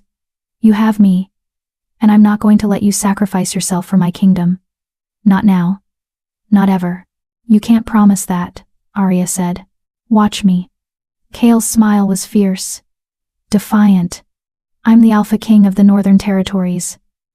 I've spent my entire life being told what I can and can't do, what I'm supposed to sacrifice for the good of the kingdom. And I'm done with it. Done watching good people burn themselves out for causes that don't appreciate them. He cupped her face in his hands, his amber eyes blazing with intensity. So here's what's going to happen. We're going back to court. We're going to expose every traitor who thought they could take what's mine. And we're going to do it together. Not with you as my weapon. Not with you as my sacrifice. But as partners. Equals. I'm not your equal, Arya protested. You're a king. I'm an exiled. You're the flame that walks, Kale interrupted. The fulfillment of a prophecy older than my bloodline. The wolf who saved my life when anyone else would have let me die. And if that doesn't make you my equal, I don't know what does. Arya stared at him, her mind reeling. Because he meant it. She could see it in his eyes, feel it in the way he held her. He wasn't trying to use her. Wasn't trying to mold her into something convenient. He was seeing her, really seeing her, and deciding she was worth standing beside. The prophecy said I'd have to choose, Arya said quietly. Save the kingdom. Or save myself. Then we prove the prophecy wrong, Kale said. We find a way to do both. Because if the moon goddess thinks I'm going to sit back and watch you destroy yourself for a throne I never asked for, she clearly doesn't know me very well. Despite everything, despite the fear and the uncertainty and the weight of destiny pressing down on her shoulders, Arya felt a laugh bubble up from her chest. You're insane. Probably, Kale grinned. But I'm also right, and deep down you know it. He was right. Gods help her, he was absolutely right. The prophecy had shown her two paths. But prophecies could be wrong. Could be changed. Could be defied by people stubborn enough to refuse the fate laid out for them. And Arya had spent her entire life being too stubborn for her own good. Okay, she said, decision crystallizing in her chest like ice. Okay. We do this your way. We go to court, expose the traitors, save your kingdom. But, she met his eyes, letting him see the steel beneath her fear. If it comes down to a choice between your throne and my life, you let me make that decision. Not you. Not the prophecy. Me. Kale's jaw tightened, but he nodded. Deal. As long as you promise to actually think about it instead of just throwing yourself on the nearest pyre. I promise to think about it, Arya agreed. Can't promise I'll make the decision you want. I'll take it. Kale pressed a kiss to her forehead, brief, chaste, but somehow more intimate than anything else he'd done. Now come on, we need to get back to the others, plan our entrance, and figure out how to explain to my court that I've returned from the dead with a legendary healer at my side. They turned to leave the chamber, but Arya paused at the threshold. The silver flame on the altar had shrunk back to its original size, but the symbols still hung in the air, still burned with patient, eternal light. She who burned alone will set the world aflame, Arya whispered, reading the words one last time. But this time, she noticed something she'd missed before. A final line, written so faintly she almost couldn't see it. But she need not burn alone. Arya looked at Chaol, at the man who'd promised to stand beside her, even if it meant defying the gods themselves. And for the first time since the vision, she felt something other than fear. She felt hope, dangerous, foolish, absolutely reckless hope. But hope nonetheless. Ready? Chaol asked, holding out his hand. Arya took it, letting silver fire dance across their joined palms. Ready. They left the moon shrine behind, but Arya knew the prophecy would follow her, would echo in her mind every time she used her power, every time she made a choice. The flame that walks had risen, and the world would never be the same. Chapter 5. The truth burns brightest. They arrived at the capital at dawn, and Arya's first thought was that she'd never seen anything so beautiful or so dangerous. The stormborn fortress rose from the mountainside like it had been carved from the stone itself. Massive walls of dark granite, towers that pierced the clouds, and gates wrought from silver that gleamed in the early light. This wasn't just a castle. This was a statement, a declaration of power that had stood for centuries. And Arya was about to walk through those gates wearing borrowed clothes and carrying a secret that could tear the entire kingdom apart. Stay close, Chaol murmured as they approached. He'd shifted into his wolf form for the journey, that massive black beast that had been dying in the snow just days ago. But now he walked beside her on two legs, every inch the Alpha King. He wore his authority like armor, and the guards who'd accompanied them fell into formation around him without needing orders. But Arya could feel the tension radiating from him. Could see it in the set of his shoulders, the way his hand never strayed far from his sword. He was walking into a nest of vipers, and they both knew it. The gates opened before they reached them, and a man came striding out, tall, silver-haired, with the bearing of someone who'd spent decades in positions of power. His face was carefully neutral, but Arya saw the flash of shock in his eyes when he registered Chaol's presence. Shock. And something else. Something that made her silver fire stir restlessly beneath her skin. "Your Majesty," the man said, bowing precisely low enough to show respect without subservience. We feared the worst. When you didn't return from your hunt, when the search parties found no trace. I'm sure you were devastated, Councillor Thane," Chaol said, his voice pleasant and absolutely lethal. "Tell me, how long did you wait before calling for a succession vote?" Thane's expression didn't change, but Arya felt the spike of fear that rolled off him. Felt the way his heartbeat accelerated, his breathing shifted. Her fire was reaching toward him without her permission, tasting the air around him, searching for lies, rot, corruption wrapped in silk words. Arya's breath caught. She could feel it. The wrongness in him. Not poison in his blood like with Chaol, but something deeper. A stain on his soul that reeked of betrayal. "We waited 3 days, Your Majesty," Thane said smoothly, "as tradition dictates. But when the 4th day came with no word, no sign," he spread his hands apologetically. "The kingdom cannot be without leadership. Surely you understand." "Oh, I understand perfectly." Chaol's smile was all teeth. "And who exactly did the council plan to nominate as my successor?" "That hadn't been decided yet. Eliar." The word cracked through the air like a whip. Thane went rigid, and suddenly the courtyard was silent. Guards stopped moving. Servants froze in doorways, everyone watching as their king called out his own counselor. "Your Majesty," Thane said carefully, "I don't know what you think you know, but I know that someone on my council hired assassins to hunt me down like an animal," Chaol said, his voice dropping to something cold and dangerous. "I know that I was poisoned with something designed to prevent healing, designed to make sure I died slowly and alone in the wilderness. And I know," he took a step closer to Thane, and the older man actually flinched, "that the only people who knew I'd be in those woods that day were my inner circle, my most trusted advisors." Thane's face had gone pale. "You can't possibly think I had anything to do with, can't I?" Chaol gestured to Arya, and she felt every eye in the courtyard turn to her. "This is Arya Ashbourne, healer, descendant of the flame that walks, and the wolf who saved my life when your assassins left me to rot." Murmurs rippled through the gathered crowd. Arya heard her grandmother's name whispered like a prayer. Saw recognition dawn on faces that had probably grown up hearing stories about the legendary healer. She burned the poison from my blood, Kale continued.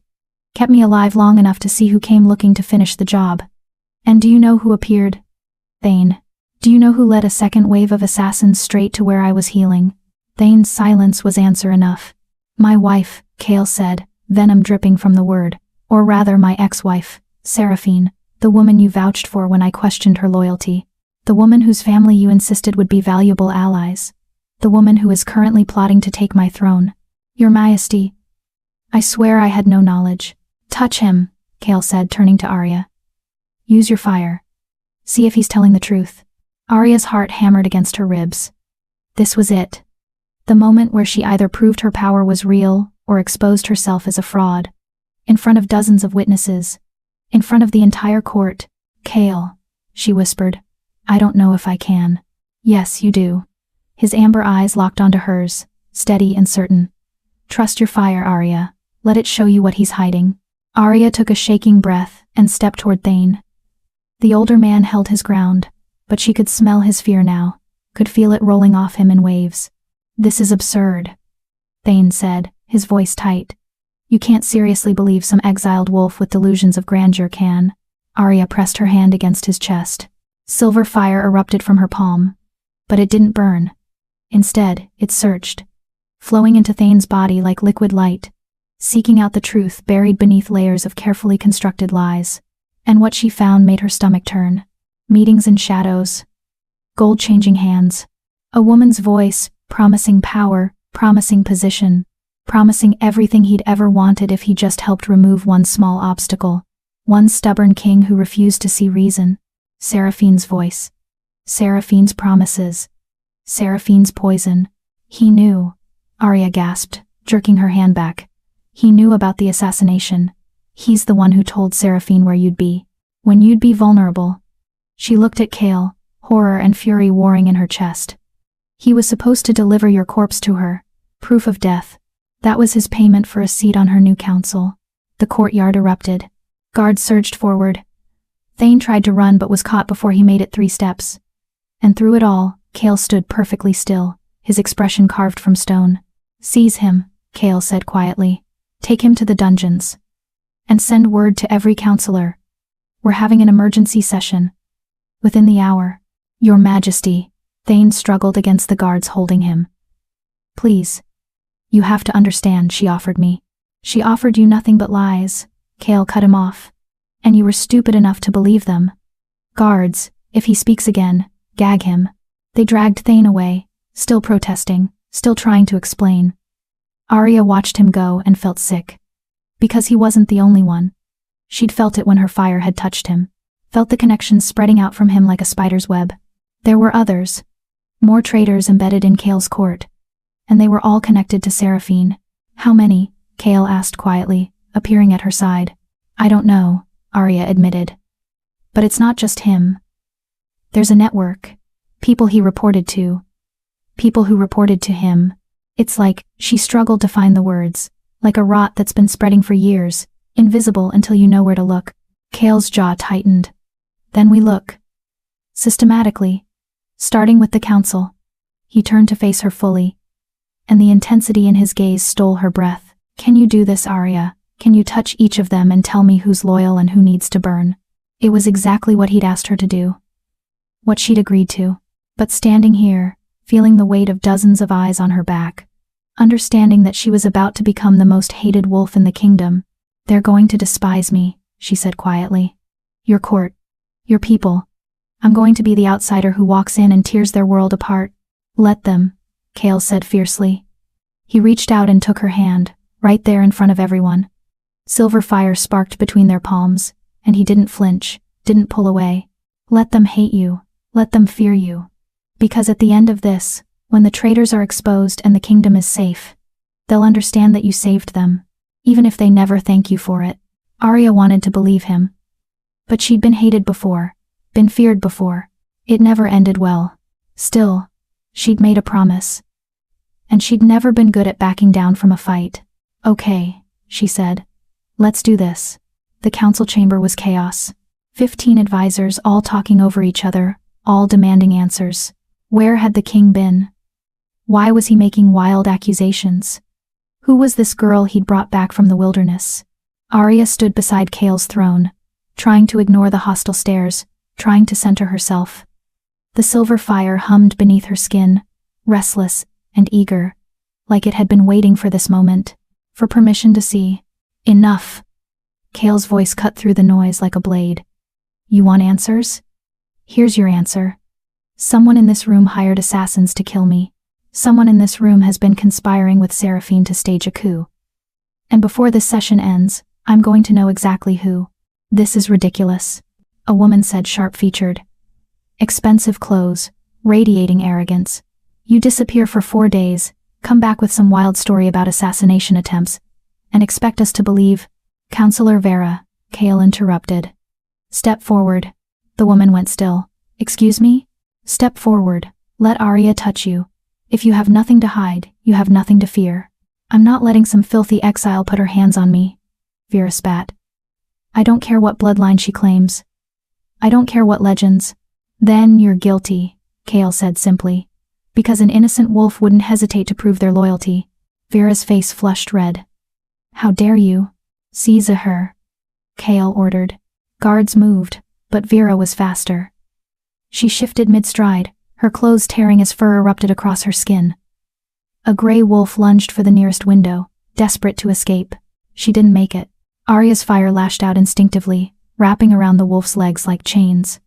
Vera crashed to the floor, howling, trapped in silver flames that didn't burn but held her immobile. 2 traitors in 1 day, Chaol said, his voice cold as winter. Anyone else want to run? Anyone else want to prove their guilt by refusing a simple test? The remaining counselors stared at Arya with newfound fear.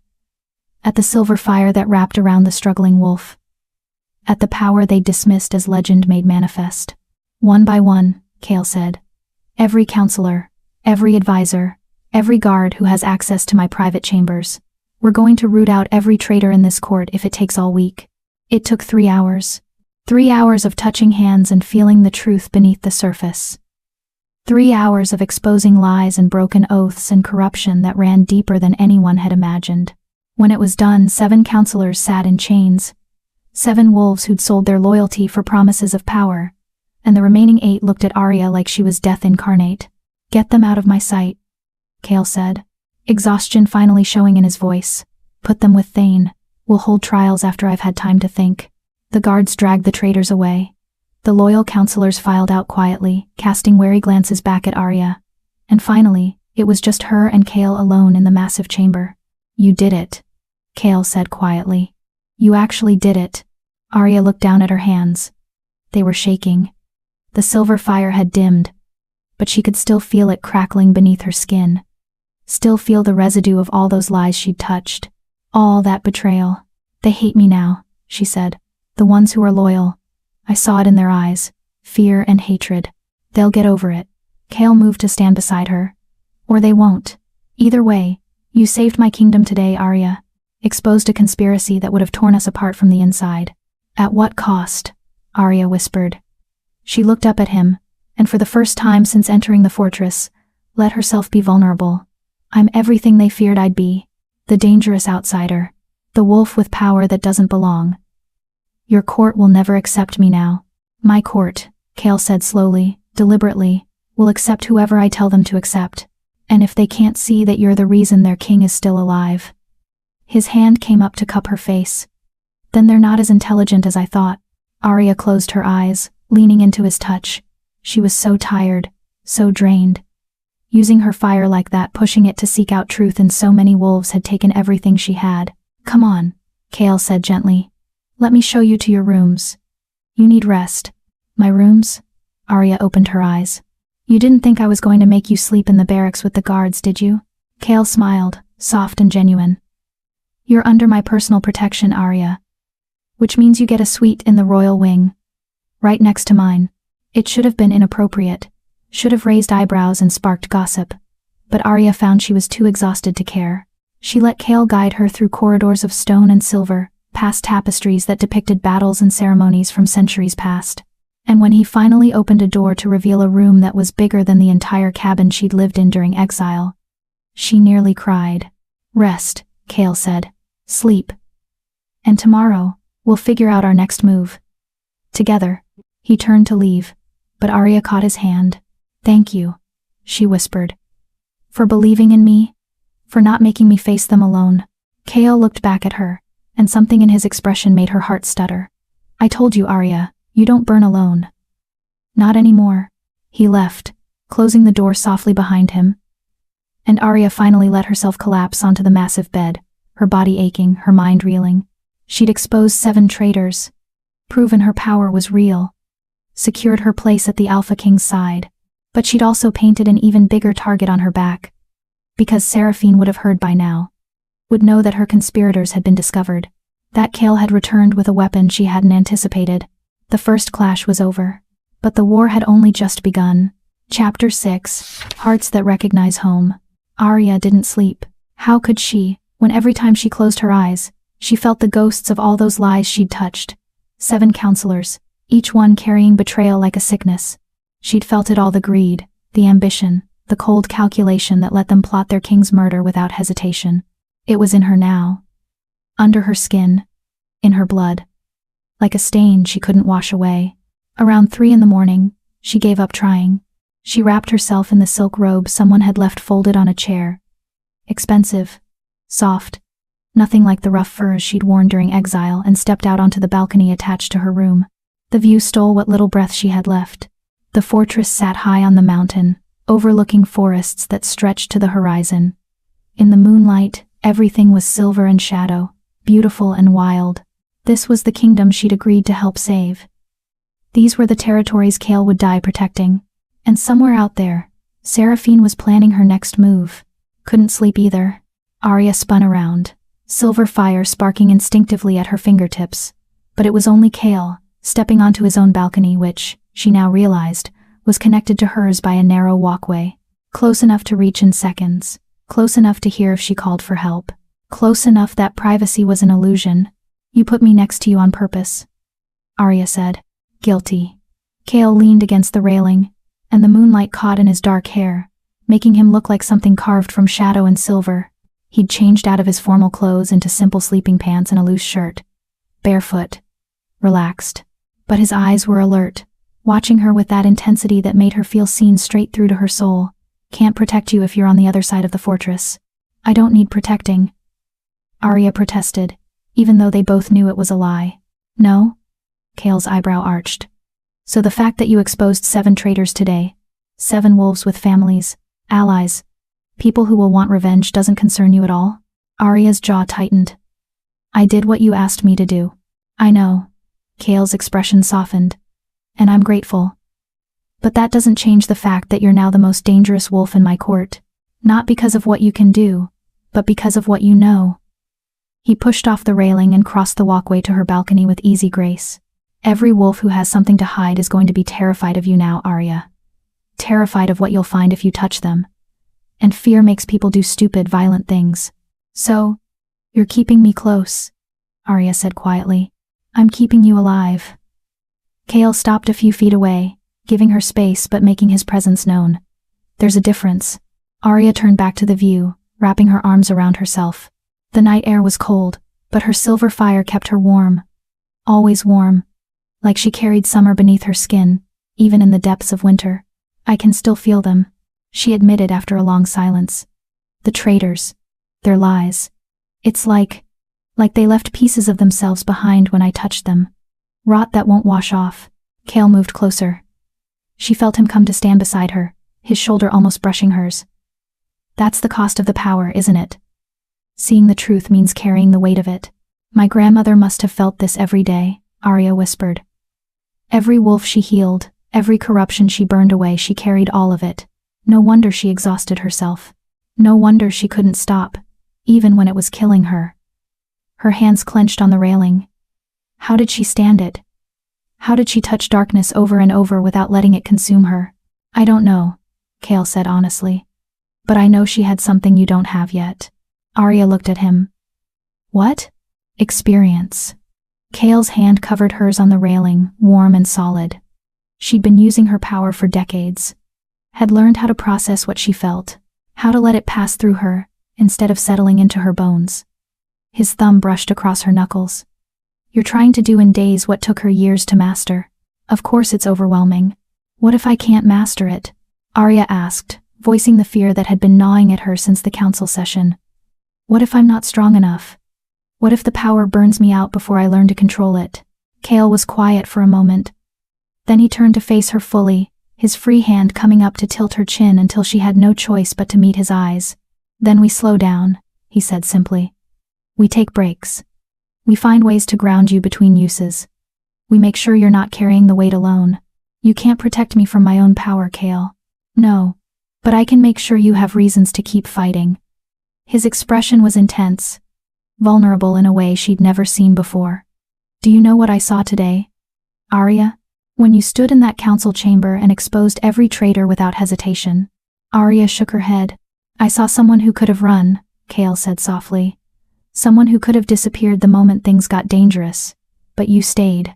You faced down 15 hostile counselors, touched each one, bore the weight of their corruption, and you didn't break. His hand moved from her chin to cup her face. You didn't even bend. You just burned brighter. I was terrified the entire time, Arya admitted. I know. Cale's smile was gentle. But you did it anyway. That's what courage is, Arya. Not the absence of fear. Just the decision that something else matters more. And what matters more to me? Arya asked, her heart hammering. Cale's thumb brushed across her cheekbone. That's for you to decide. But I hope he paused, something almost hesitant crossing his features. I hope at least part of it is that you're tired of being afraid. Tired of hiding. Tired of letting other people define who you are and what you're worth. He was right.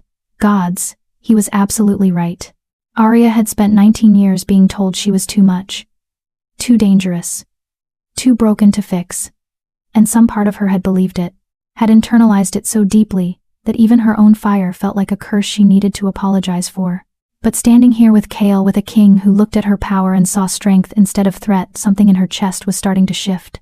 Tell me about the fire, Cale said suddenly. Not the healing part. Not the corruption sensing part.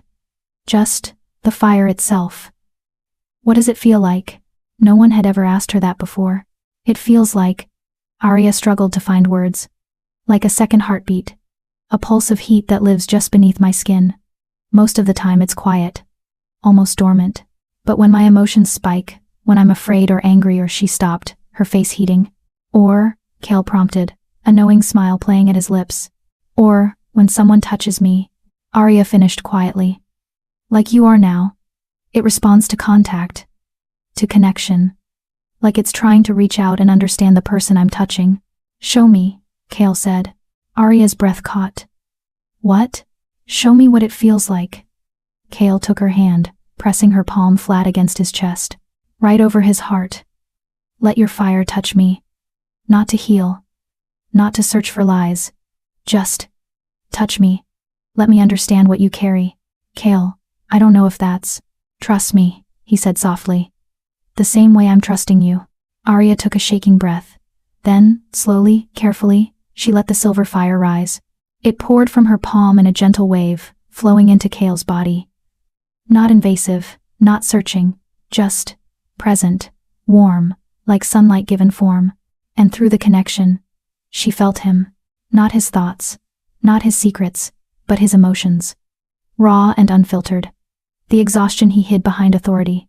The fear he buried beneath confidence. The loneliness of being a king who couldn't trust anyone. The weight of responsibility that never ever lifted. And beneath it all, burning bright and fierce and undeniable, a feeling that made her heart stop. Want. Need. Recognition. He felt it too. This pull between them. This connection that went deeper than strategy or convenience or mutual benefit. Arya, Cale breathed, his eyes wide.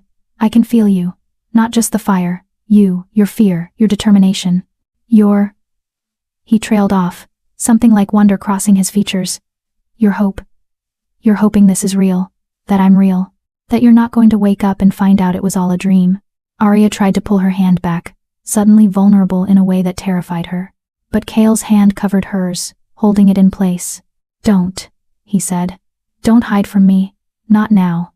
This is dangerous, Arya whispered. Getting close to you. letting you get close to me. It's the only real thing in a court full of lies, Cale finished. He leaned in, close enough that she could feel his breath against her lips. I know it's dangerous, Arya. I know we should probably keep our distance, maintain professional boundaries, pretend this is just politics and strategy and nothing more. His forehead came to rest against hers. But I'm so tired of pretending. Tired of being alone in rooms full of people. Tired of wondering if anyone sees me as more than just a crown and a title. I see you, Arya said, the words pulled from somewhere deep inside her. I see you, Cale. The parts you show everyone, and the parts you hide. And she swallowed hard. I'm terrified of how much I want this. Want you. Want to believe that someone like me could have something good. Someone like you, Cale repeated, pulling back just enough to look into her eyes. Deserves everything good the world has to offer. And I intend to prove it to you. Every single day, until you believe it. He closed the distance between them slowly, giving her time to pull away. When she found herself leaning into him instead, his lips brushed against hers. Soft, gentle, nothing like the fierce, dangerous king who ruled the northern territories. This was something else. Something vulnerable and honest and absolutely terrifying in its intensity. Silver fire exploded between them, but it didn't burn. It sang, dancing across their skin, wrapping around them both, pulling them closer. Arya gasped against Cale's mouth, and he swallowed the sound, his arms coming around her waist to anchor her. The kiss deepened, and Arya felt the fire respond. Felt it recognize him on a level she didn't understand. Like their souls were speaking in a language their minds couldn't comprehend. Mine, the fire whispered. Ours. Home. Cale broke the kiss first, breathing hard, his eyes blazing amber bright. If we don't stop now, he said, his voice rough, I'm not going to be able to stop. Arya's entire body was trembling. The fire was still crackling between them, still pulling her toward him with magnetic force. Would that be so terrible? Yes. Cale's hand came up to cradle her face, his expression fierce and tender all at once. Because you deserve better than a rushed, desperate coupling on a balcony. You deserve time, attention, someone who worships you the way you should be worshipped. His thumb traced her lower lip. And when I take you to my bed, Arya, and I want you to have no doubts, no fears, no wondering if this is real or just convenience. I don't wonder. Arya whispered. You will. Cale's smile was sad. Knowing. In the morning, when the fear comes back, when you remember you're standing in the court of a king who has enemies that would kill you just to hurt him, you'll wonder if this is smart. If we're moving too fast. If you're just another weapon I'm trying to wield. He pressed a kiss to her forehead, gentle and reverent. So I'm going to give you time. Space to breathe. And when you come to me, if you come to me, it'll be because you want to. Not because you feel obligated or afraid or desperate for connection. He was right. And Arya hated it, because in this moment, with silver fire wrapping around them both, and his heart beating beneath her palm, she wanted nothing more than to let herself fall, to stop fighting, to trust that someone would catch her. But Cale was being the rational one, the careful one, the one thinking past the immediate need to something more sustainable. Okay, she said finally, stepping back. The silver fire dimmed, reluctant to release its hold. Okay. We slow down, Cale agreed. But his eyes were still burning when they looked at her. Still full of promises that made her pulse race. But Arya? Know this. What I feel for you, it's not strategy. It's not convenience. It's not me trying to secure a useful tool for my court. He caught her hand one last time, pressing a kiss to her knuckles that seared straight through to her soul.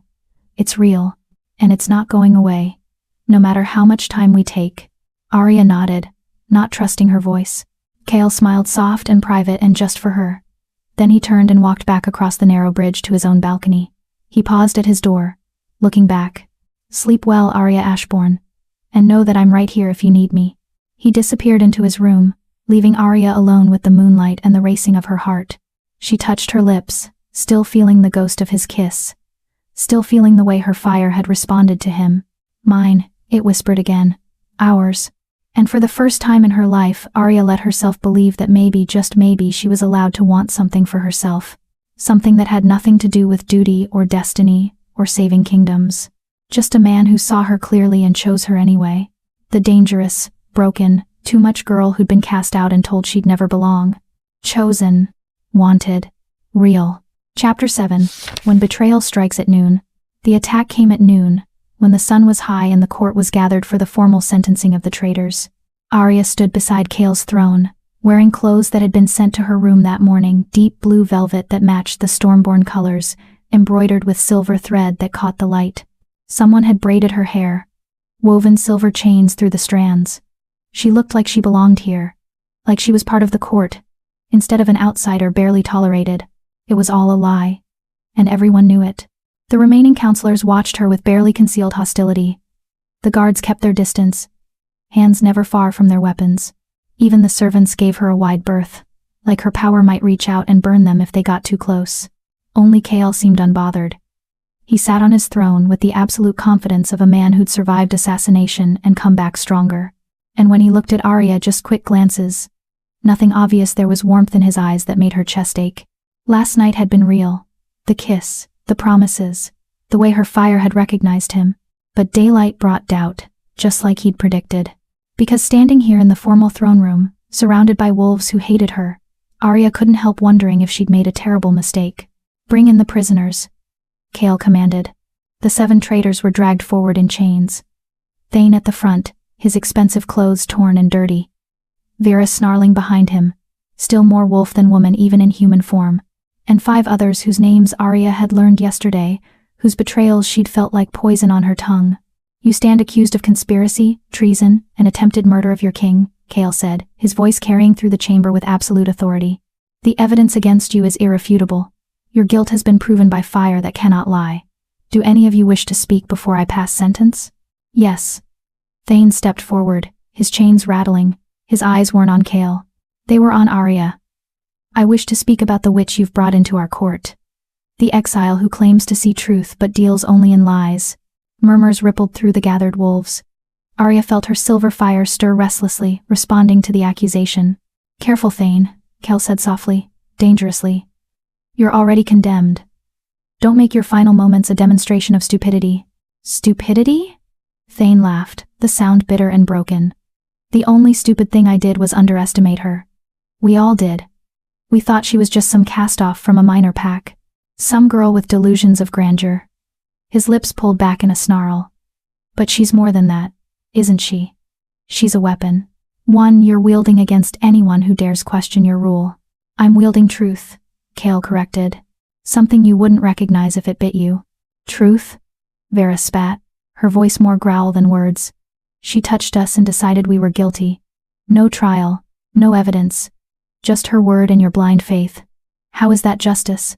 Because she was right, Kale said flatly. Every single one of you was conspiring with Seraphine. Every single one of you took gold, and made promises, and plotted my death. Deny it if you can. Silence. Because they couldn't deny it. The truth was written on their faces, in the guilt they couldn't quite hide. That's what I thought, Kale said. So here's your sentence. Exile. All 7 of you. Stripped of rank, title, and territory. You have until sunset to be beyond my borders. If you're found within the northern territories after that, you will be executed on sight. Exile. Thane's laugh was ugly. You think that's mercy? You think Seraphine won't find us the moment we leave? Won't kill us to tie up loose ends? Then you should have been more careful about who you betrayed, Kale said coldly. Guards. Get them out of my sight. But before the guards could move, Thane did something that changed everything. He lunged at Arya. Not shifting. Not attacking. Just moving fast enough to grab her wrist before anyone could stop him. And the moment his skin touched hers, Arya felt it. Another presence. Not Thane. Something else. Something that had been hiding in his mind, waiting for exactly this moment. No! Thane screamed. The windows exploded inward. Wolves poured through, dozens of them, all shifting mid-leap, all wearing the white furs that marked them as Seraphine's personal guard. And in the center of the chaos, on the main balcony, stood Seraphine herself. She wore a crown of ice and silver. Carried herself like she was already queen. And when she smiled at Kale, it was the smile of a woman who'd just won. Hello, husband, she purred. Did you miss me? Everything happened at once. Kale's guards engaged the attackers. Steel rang against claws. Blood sprayed across marble floors. And Arya? Arya was still trapped in Thane's grip, silver fire erupting from her skin as she tried to break free. But he held on, even as her flames burned him, even as his skin charred and blistered. She said you'd try to save him, Thane gasped, his face twisted with pain and savage satisfaction. Said you wouldn't be able to help yourself, said to use that against you. Let her go, Chaol roared, trying to reach them. But Seraphine's wolves blocked his path, 3 of them engaging him at once. Even an Alpha King couldn't fight through those odds quickly. The prophecy was right about one thing. Thane continued, his voice breaking. You're going to have to choose. Save yourself or save your king. Can't do both. Not this time. Arya felt it then. The trap. The real trap. Because Seraphine's wolves weren't trying to kill Chaol. They were hurting him. Pushing him toward the balcony. Toward where Seraphine waited with something in her hand that glowed sickly green. More poison. Enough to kill even an Alpha King if it hit its mark. Chaol! Arya screamed. It's a trap. She's going to. Thane twisted her wrist, and agony lanced up her arm. The silver fire flickered, faltered. And in that moment of distraction, Seraphine threw. The vial arced through the air, perfect and deadly, aimed straight at Chaol's heart. Arya didn't think, didn't plan, didn't consider consequences. She just moved. Her power exploded outward in a wave that sent Thane flying, that cleared a path through the fighting wolves like they were made of paper. That reached Chaol half a second before the poison did. Silver fire wrapped around him like a shield, and the vial shattered against it harmlessly. The poison hissed and smoked where it hit her flames, dissolving into nothing. No, Seraphine's scream was fury incarnate. That's impossible. Nothing can burn through that poison. Nothing. But Arya's fire could, was, the same way it had burned through the poison in Chaol's blood days ago, the same way it touched truth and burned away lies, the same way it was now burning through her own strength, taking everything she had and demanding more. Arya, stop. Chaol grabbed her shoulders, his eyes wide with alarm. You're going to kill yourself. But she couldn't stop, because the moment she'd touched her fire to the poison, she'd felt something else. Something hidden beneath Seraphine's attack. A curse. Old magic, woven into the poison itself. This wasn't just meant to kill Chaol. It was meant to corrupt him. Turn him into something monstrous. Something that would destroy his own kingdom from the inside. There's a curse. Arya gasped. Her whole body shaking with the effort of holding the shield. She was going to. She wanted to. I wanted you to watch him suffer, Seraphine said, her beautiful face twisted with hatred. Wanted you to see what happens to kings who reject me. But you, her eyes narrowed on Arya. You're stronger than I thought, stronger than you should be, unless her expression shifted. Understanding dawned cold and terrible. Unless the prophecy wasn't about stopping me, it was about you. About the Ashbourne girl becoming something neither of us expected. Retreat. Chaol shouted to his guards. Fall back. Protect the council. His wolves obeyed, creating a defensive line between the civilians and Seraphine's attackers. But Seraphine wasn't interested in the council anymore. All her attention was fixed on Arya. Kill the girl, she commanded. I don't care how, just end her. Her wolves turned as one toward Arya. Toward the exhausted, trembling girl who'd just spent everything she had to save her king. Toward the easy target. Over my dead body, Chaol snarled. He shifted mid-stride, his human form exploding into that massive black wolf that had been dying in the snow just days ago, now fully healed, fully powerful, fully furious. He threw himself between Arya and the attackers, and the sound that came from his throat was pure death. A challenge. A promise. Touch her and die. But there were too many. Even an Alpha King couldn't fight 12 wolves at once. Arya saw it happening as if in slow motion, saw them circling, saw the net tightening, saw Chaol about to be overwhelmed. And she remembered the prophecy. Save the kingdom and lose yourself. Or save yourself and watch the kingdom burn. But there had been a third line. One written so faintly she'd almost missed it. But she need not burn alone. Chaol! Arya screamed. Trust me. She didn't wait for his response. She just reached for him with her power, with everything she had left. Silver fire poured from her body. But instead of forming a shield, it wrapped around Chaol like a second skin, strengthening him, amplifying his power, turning him into something more than just an Alpha King, into something legend. Chaol's wolf form blazed with silver light. His eyes went from amber to white hot. And when he moved, it was with speed and strength that shouldn't have been possible. He tore through Seraphine's wolves like they were made of shadow. Each strike perfectly placed. Each movement devastatingly efficient. Arya felt it through their connection. Felt his battle mind sinking with her power, using her fire not to destroy but to enhance. Together, they were unstoppable. Within minutes, Seraphine's attack force lay broken, some dead, most fleeing. And Seraphine herself stood alone on the balcony, her face pale with shock and fear. "This isn't over," she spat. "You think you've won? You think one little fire witch is going to save you?" Her eyes locked on Arya, burning with pure hatred. "I know what you are now. I know what the prophecy really means. And when I come back, and I will come back, I'm going to make sure you burn so bright there's nothing left but ash." She dove off the balcony, shifting mid-fall, disappearing into the forest below. Kale shifted back to human form, breathing hard, still glowing with traces of Arya's silver fire. He turned to her, and the look on his face was complex gratitude and wonder and something that looked like fear. "What did you do?" he asked quietly. "I don't know," Arya admitted. Her legs gave out, and Kale caught her before she hit the ground. I couldn't let them hurt you. So you shared your power," Kale said, awe in his voice. "Merged your fire with my strength. I've never felt anything like that. Never been that strong." "Is that bad?" Arya asked, her vision starting to blur. "I don't know," Kale admitted. He lifted her easily, cradling her against his chest. "But we're going to find out. Together." The throne room was chaos around them. Wounded guards, frightened counselors, blood and broken glass, and the acrid smell of Arya's silver fire still lingering in the air. And in the center of it all, a king holding the girl who'd just saved his life. Again. "She's right," one of the counselors said, an older man. One of the loyal ones. "Seraphine. She'll come back. And next time she'll be prepared for." He gestured vaguely at Arya. "For whatever that was." "Let her come," Kale said, his voice cold as winter. "Let her bring armies. Let her bring curses and poison and every trick she can think of. Because now she knows the truth." His arms tightened around Arya protectively. "She's not just fighting me anymore. She's fighting us. And we're a lot harder to kill than she thought." Arya wanted to respond, wanted to say something brave and confident, but the exhaustion was overwhelming, pulling her down into darkness. The last thing she heard before unconsciousness claimed her was Kale's voice, soft and fierce and absolutely certain. "I've got you.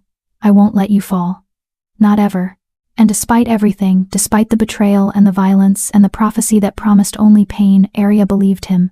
She wasn't burning alone anymore, even if it killed them both. Chapter 8. The Power Claimed. Arya woke to fire. Not her silver flames. Real fire. Orange and red and consuming, eating through the walls of her room like a living thing. Smoke choked the air, thick and toxic. And somewhere beyond the flames, she heard screaming. She rolled out of bed, coughing, her mind still foggy from exhaustion. How long had she been unconscious? Hours? Days? Her body ached like she'd been trampled, and her power felt distant. Muted. Like she'd burned through so much that there was barely anything left. "Arya," Kale's voice, raw with panic, coming from the other side of a wall of flames that separated their rooms. "I'm here," she called back, stumbling toward the balcony. Away from the fire. Toward fresh air. "I'm okay. The fortress is under attack," Kale shouted. "Seraphine, she came back with an army. They've breached the walls." Arya's blood ran cold. An army. Not assassins or conspirators, but an actual army. How many wolves had Seraphine convinced to betray their king? How deep did her influence run? The balcony door was locked. Arya slammed her shoulder against it once, twice, and on the third impact it gave way. She stumbled out into chaos. The fortress was burning. Dozens of fires, all coordinated, all designed to trap the defenders inside, while attackers poured through the breaches. And in the courtyard below, Arya could see them, hundreds of wolves, all wearing Seraphine's white, all moving with military precision. This wasn't a raid. This was an invasion. "Arya!" Kale appeared on his balcony, smoke-stained and bloody but alive. "Can you cross?" She looked at the narrow walkway connecting their balconies. It was stone, untouched by flame, but below it was a 3-story drop onto unforgiving rock. "Yes," she said, because there was no other option. She crossed carefully, her bare feet finding purchase on cold stone. Kale caught her the moment she was close enough, pulling her into his room and away from the edge. "Are you hurt?" he demanded, his hands already checking her for injuries. I'm fine. What happened? How long was I? 6 hours, Kale said grimly. You've been unconscious for 6 hours. And in that time, Seraphine rallied every disgruntled wolf in the Northern Territories. Promised them land, titles, power, anything they wanted if they helped her take the throne. His jaw tightened. She's calling it a liberation.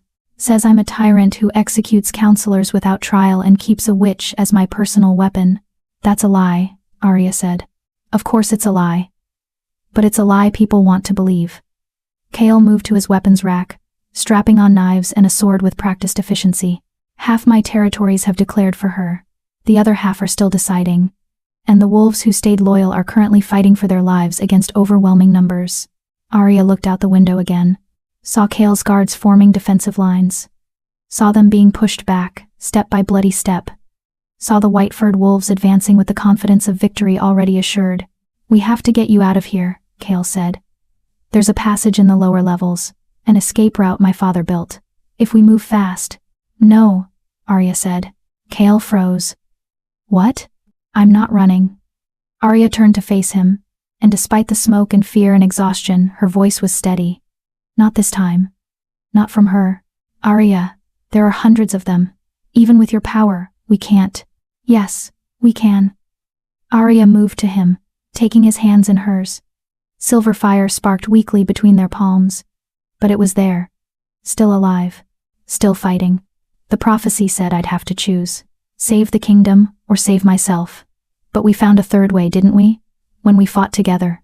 When our powers merged. Understanding dawned in Kale's eyes. You want to do that again. I want to do it better, Arya said. I wasn't trying last time. Wasn't controlling it.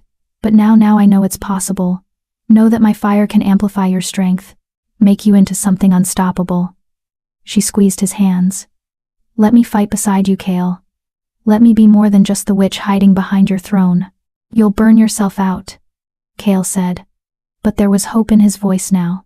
Fierce, desperate hope. If you push your power that hard again, then I burn, Arya said simply.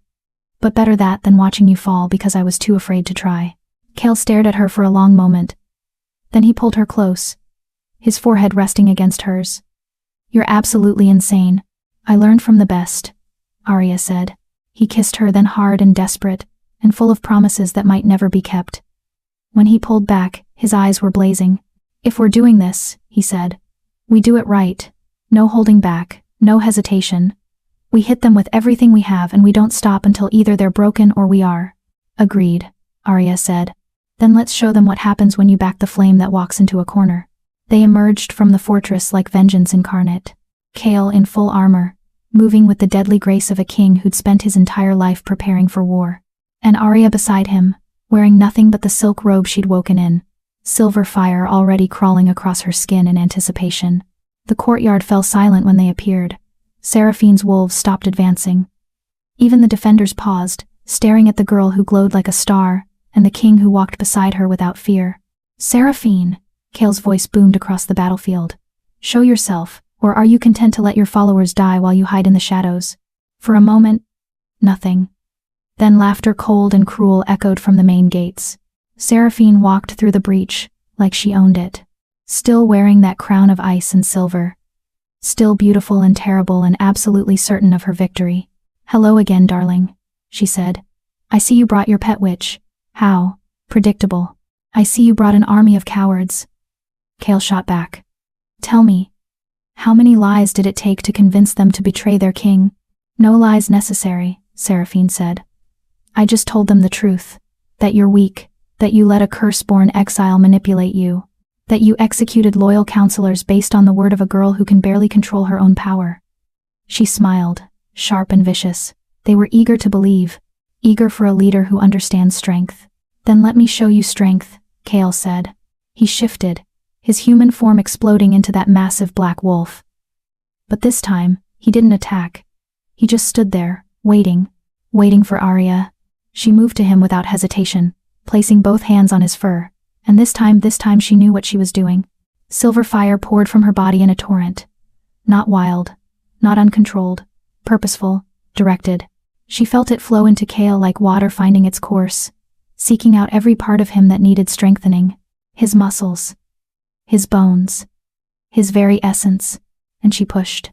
The transformation was instant and absolute.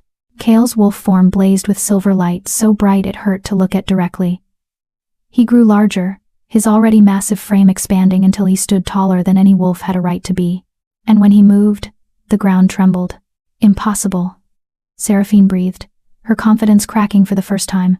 You wanted to see what we are? Arya called out, her voice amplified by the fire coursing through her. You wanted to understand what you're fighting? Look at us. She stepped forward, and silver flames erupted from the ground where she walked. Not burning, not destroying, just claiming, marking this territory as hers, as theirs. I am Arya Ashbourne, she declared, her voice ringing across the courtyard. Daughter of the flame that walks, heir to power you can't comprehend, and I stand with Kale Stormborn, Alpha King of the Northern Territories. Her eyes locked on Seraphine. You want his throne? You want his kingdom? Then you go through us. Seraphine's face twisted with rage. Kill them! Kill them both! The army surged forward as one, and Kale, enhanced by Arya's fire, amplified beyond anything natural, met them head-on. He was a force of nature. Every strike perfectly placed. Every movement devastating. He tore through Seraphine's wolves like they were made of paper. And behind him, Arya's fire burned, not touching his allies. Only his enemies. Only those who'd chosen betrayal over loyalty. The flames sought out corruption, found it, burned it away, and through their connection, Arya felt Kale's battle mind. Felt his strategy, his awareness of every fighter on the field.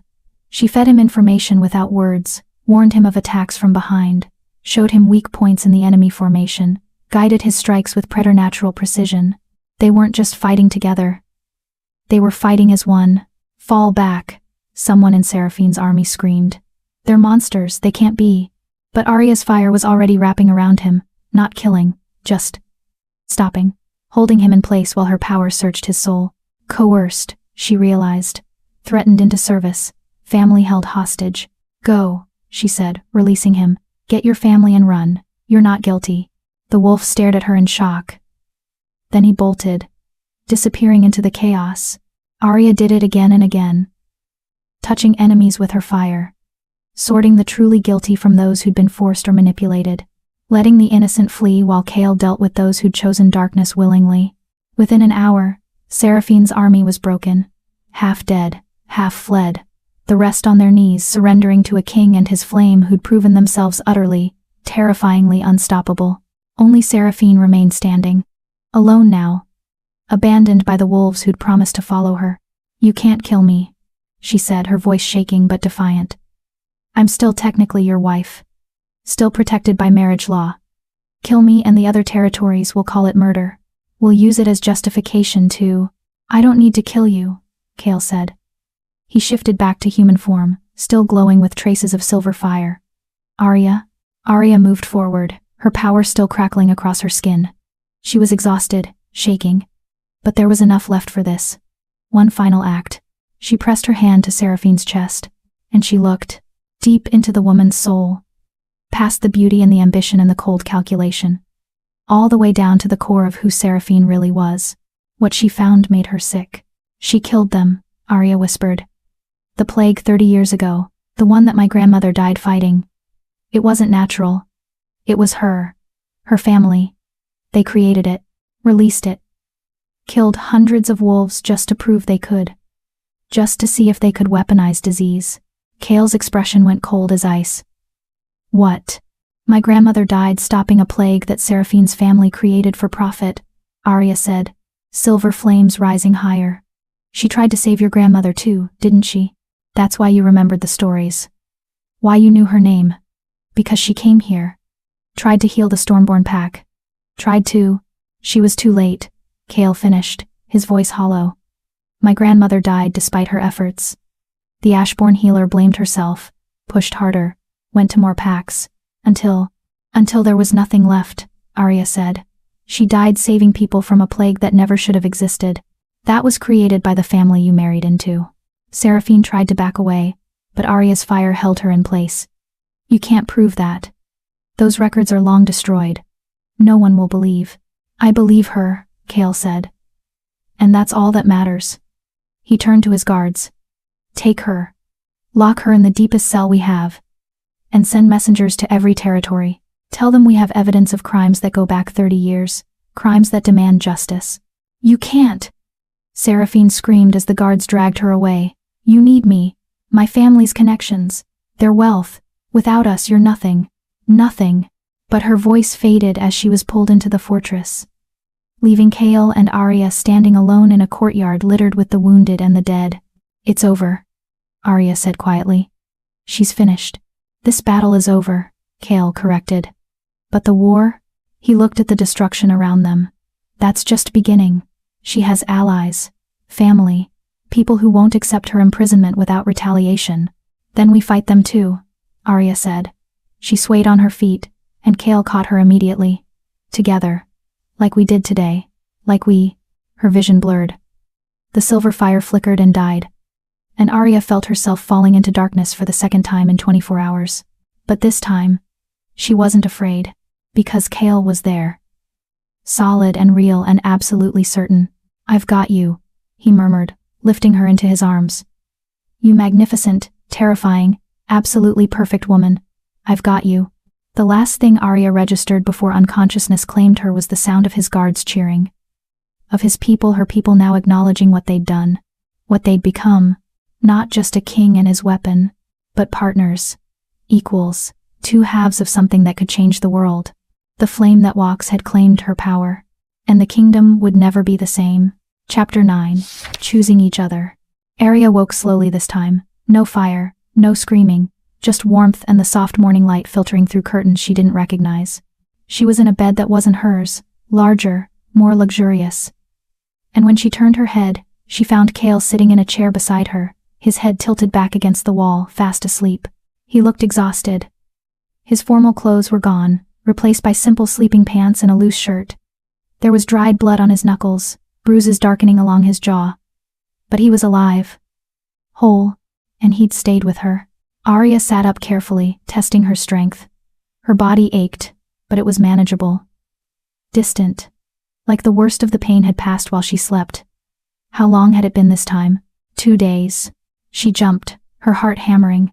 Kale's eyes had opened, watching her with that intensity that made her feel simultaneously exposed and safe. 2 days? Arya repeated. You pushed yourself harder than last time, Kale said, his voice rough with sleep and something else. Something that sounded like fear. The healers said you'd burned through nearly everything. That if you'd held the connection any longer. He stopped, his jaw tightening. You could have died, Arya.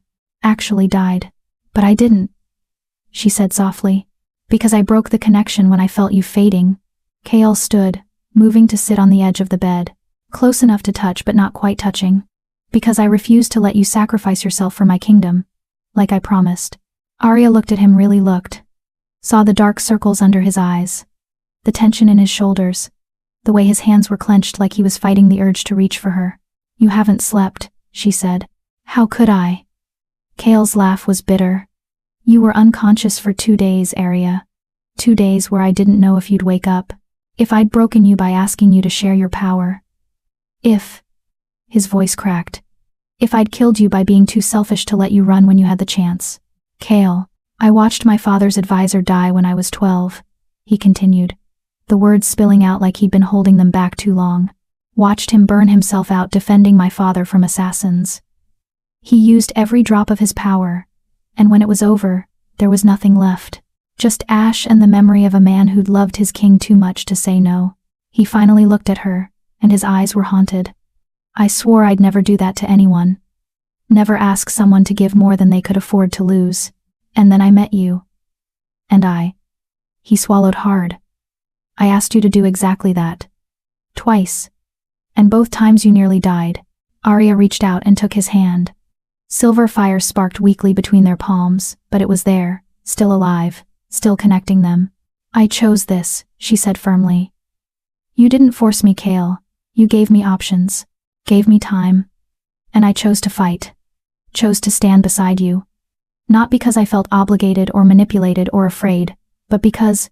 She took a breath. Because you saw me when no one else would. Because you made me believe I was worth more than the curse everyone said I carried. You are worth more, Kale said fiercely. You're worth everything. Which is why I can't. He stopped, struggling with something. I can't ask you to do that again.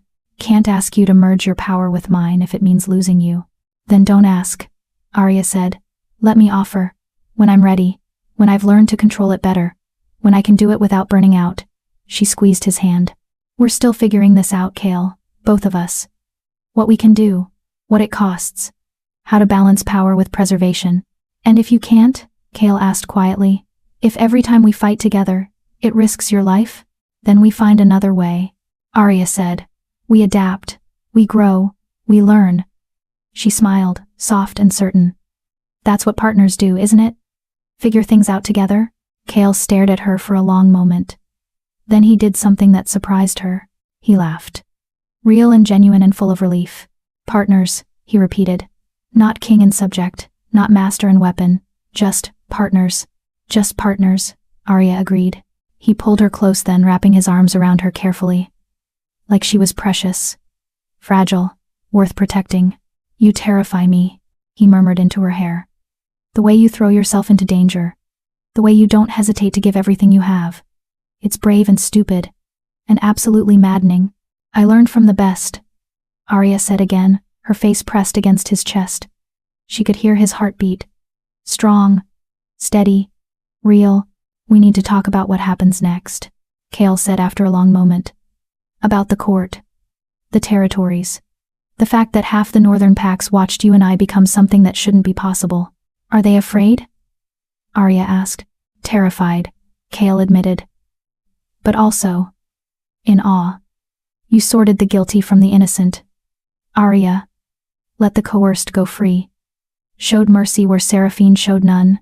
People are already calling you the Mercy Flame, the Silver Judge. I'm not a judge, Arya protested. No.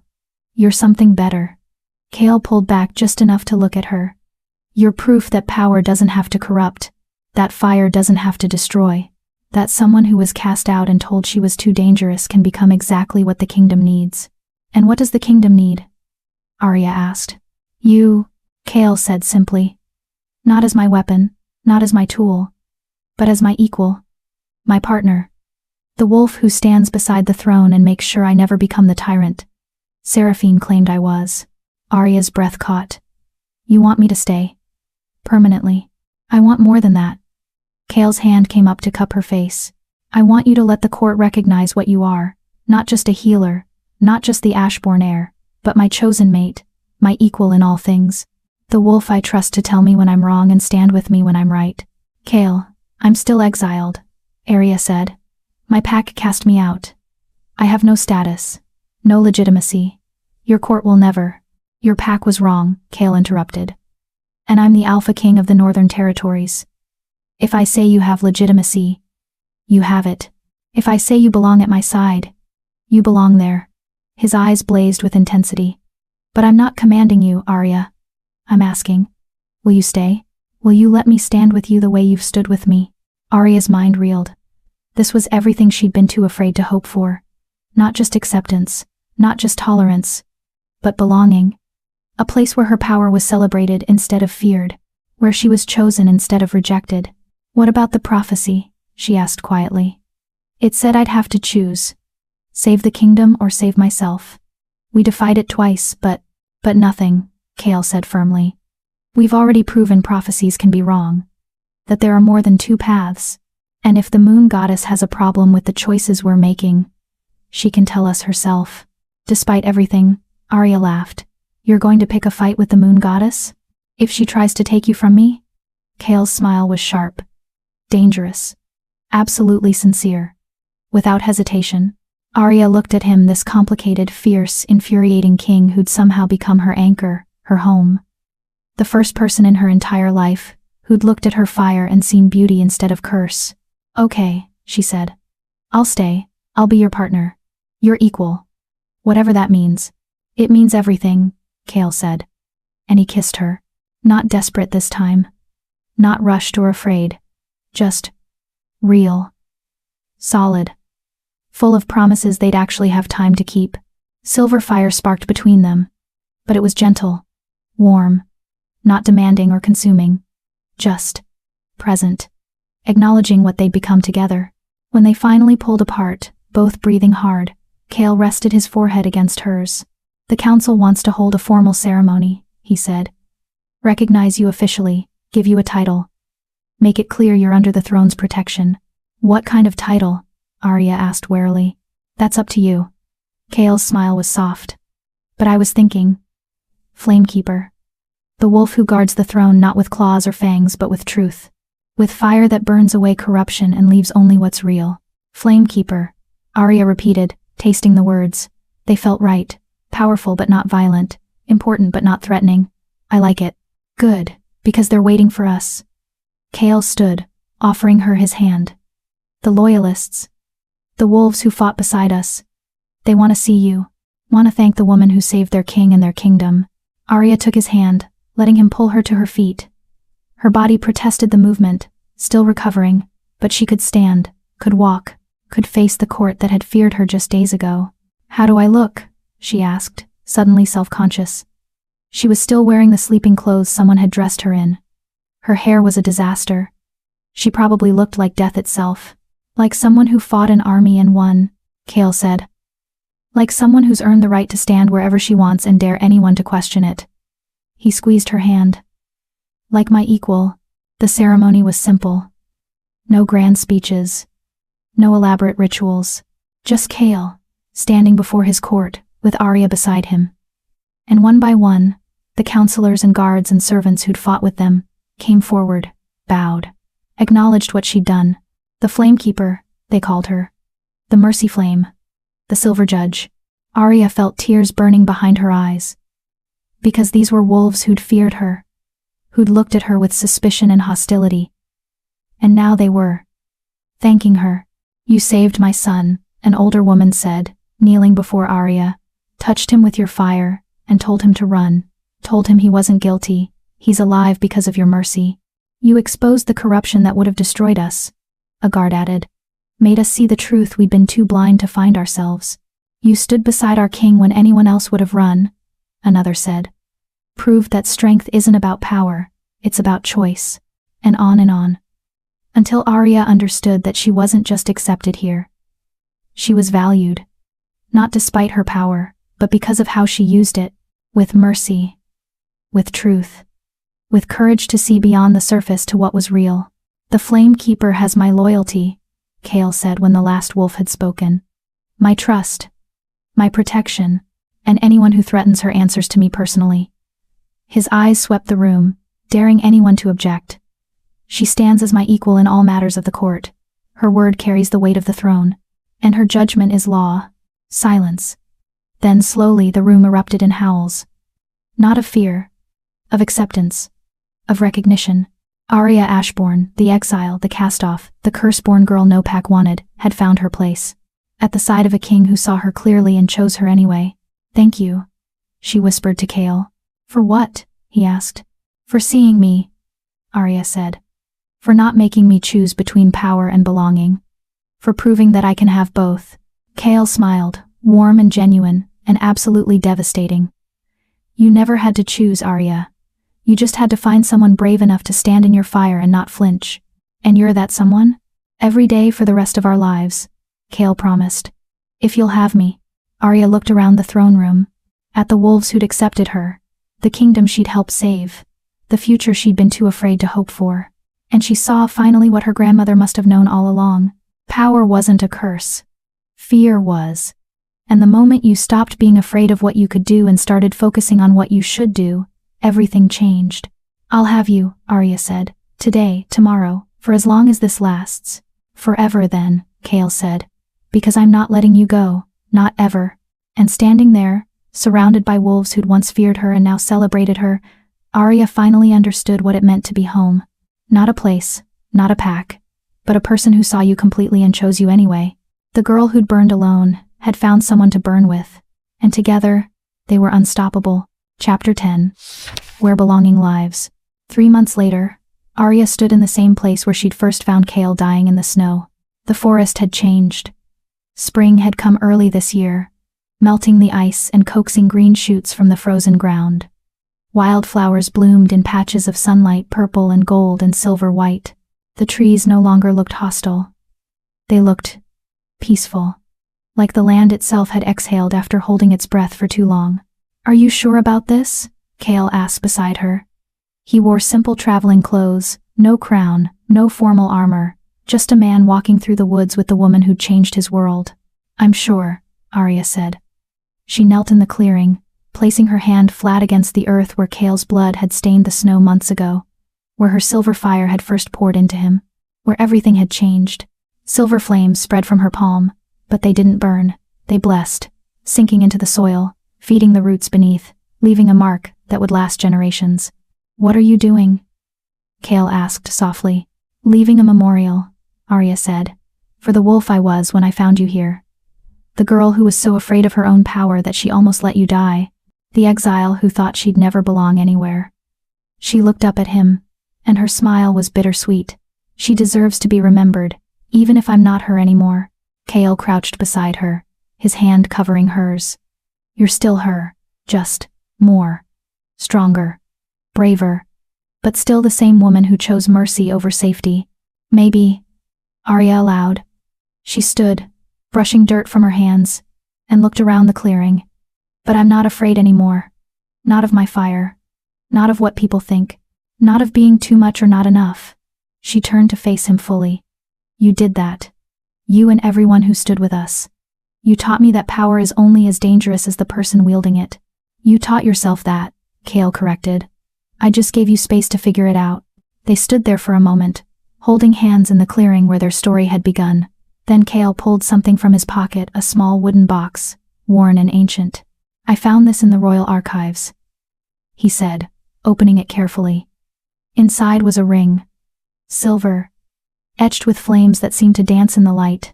It belonged to a healer who served the Stormborn line 300 years ago. A wolf with fire in her veins who could burn away sickness and corruption. His eyes met Arya's. "Sound familiar?" Arya's breath caught. "My bloodline served your family before." "For generations," Cale confirmed. "Until a king 2 centuries ago betrayed his flamekeeper. Used her power until there was nothing left. She died, and her family swore never to serve the Stormborn line again." His expression was solemn. "We wrote it off as legend. Myth. But I think it was real. I think your grandmother was trying to restore that bond, trying to prove her family could be trusted again. And she died for it," Arya whispered. "She died for a plague created by the same family I married into," Cale said, his voice heavy with old guilt. "She died trying to save my grandmother from poison that never should have existed. And when she failed, when she pushed too hard and burned out, her family went back into hiding, back to being exiles and outcasts and forgotten legends." He took the ring from the box and held it up to the light. "But you came back. You found me. And you didn't just restore the bond, Arya. You transformed it. Made it something better than it was, something equal." He went down on one knee, and Arya's heart stopped. "I'm not asking you to serve the throne," Cale said quietly. "I'm not asking you to sacrifice yourself, or carry burdens alone, or be anything other than who you are. But I am asking you to stay, to build something new with me, to be my partner in every sense of the word." He held out the ring. "Will you, Arya Ashbourne, Flamekeeper of the Northern Territories, accept this bond? Not as my subject but as my equal, my mate, my choice?" Arya stared at the ring, at the man kneeling before her with absolute sincerity in his eyes, at the future he was offering, not perfect, but real, not easy, but worth fighting for. "Yes," she said, her voice breaking. "Yes, I'll stay. Yes, I'll build this with you. Yes to all of it." Cale slipped the ring onto her finger, and silver fire erupted from both of them. Not violent, not consuming, just celebrating, dancing around them like living light, wrapping them together in warmth that felt like coming home. "I love you," Cale said, standing and pulling her close. "Your fire, your courage, your stubborn refusal to give up even when you should. All of it. I love you too," Arya admitted. "Even when you're being impossible. Even when you're making decisions that terrify me. Even when—" He kissed her, and the words dissolved into something wordless and perfect, into a promise that needed no translation. When they finally pulled apart, both glowing with traces of silver fire. Kale smiled. Ready to go home. Home, Arya repeated, tasting the word. It still felt strange. Foreign. But also right. Yes. Let's go home. The fortress had changed too. In 3 months, they'd rebuilt what Seraphine's attack had destroyed, but they'd also made improvements.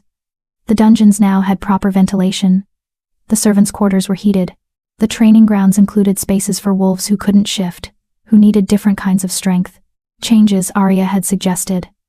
Changes Kale had implemented without question. The Flamekeeper returns. A guard called out as they approached the gates. Make way. But Arya didn't need them to make way. The wolves parted naturally, bowing as she passed. Not out of fear, out of respect. She'd spent the last 3 months proving herself, teaching young wolves how to control their power, healing those injured in the attack, using her fire to identify corruption in trade agreements and political alliances, making herself indispensable not through force, but through truth. And slowly, the court had stopped fearing her, started trusting her, started seeing what Kale had seen from the beginning, that she was exactly what they needed. Lady Arya. A young wolf ran up to her no more than 13, with shy eyes and nervous energy. I've been practicing like you taught me. Watch. The girl closed her eyes, and small blue flames sparked at her fingertips. Controlled, purposeful, beautiful. That's wonderful, Lyra, Arya said warmly. You've got excellent control now. Your family must be proud. They are. Lyra's face lit up. My mother said she's sorry she was afraid of me before. She said having fire is a gift, not a curse, just like you proved. The girl ran off, and Arya felt tears prick her eyes. You're changing the world, Kale said softly. One wolf at a time. I'm just showing them what's possible, Arya said. Showing them they don't have to hide what makes them different. That's revolutionary, Kale pointed out. In the best way. They climbed the steps to the throne room, and Arya paused at the entrance.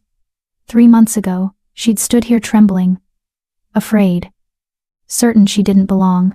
Now, she walked in with her head high. The council was in session. 8 loyal wolves who'd survived Seraphine's purge, plus new appointments Arya and Kale had vetted together. They looked up when she entered, and every face held welcome. Flamekeeper, the eldest counselor said, bowing. The king told us you were visiting the northern woods. Did you find what you were looking for? I found closure, Arya said, and something more. She held up her hand, showing the ring that glinted silver in the light. The room erupted in celebration. Howls and cheers and genuine joy that Arya still couldn't quite believe was real. When's the ceremony? Someone called out. Soon, Kale said, his arm around Arya's waist. But we wanted to tell the council first. You've all earned the right to know before the rest of the territories. The territories are going to lose their minds, a younger counselor said, grinning. Half of them are still calling your partnership unnatural, dangerous. And now you're making it official? Let them talk, Arya said calmly. We've proven ourselves already. And if some wolves can't accept that power and love can coexist. She shrugged. That's their limitation, not ours. Kale looked at her with something like awe. 3 months ago, you would have apologized for that statement. 3 months ago, I still thought I needed permission to exist, Arya said. But I've learned better, thanks to you. Thanks to all of you. She looked around the council room, at the wolves who'd become her allies, her friends, her pack.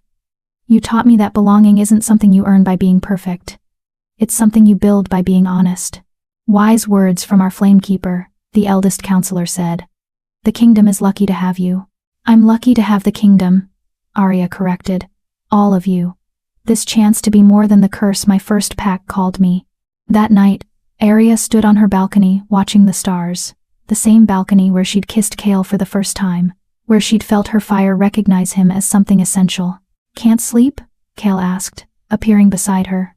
Just thinking, Arya said. She held up her hand, letting silver fire dance across her fingers. About my grandmother. About what she would think if she could see me now. She'd be proud, Kale said without hesitation. Would she? Arya asked. She spent her whole life trying to prove her fire was a gift. Died trying to save wolves who feared her.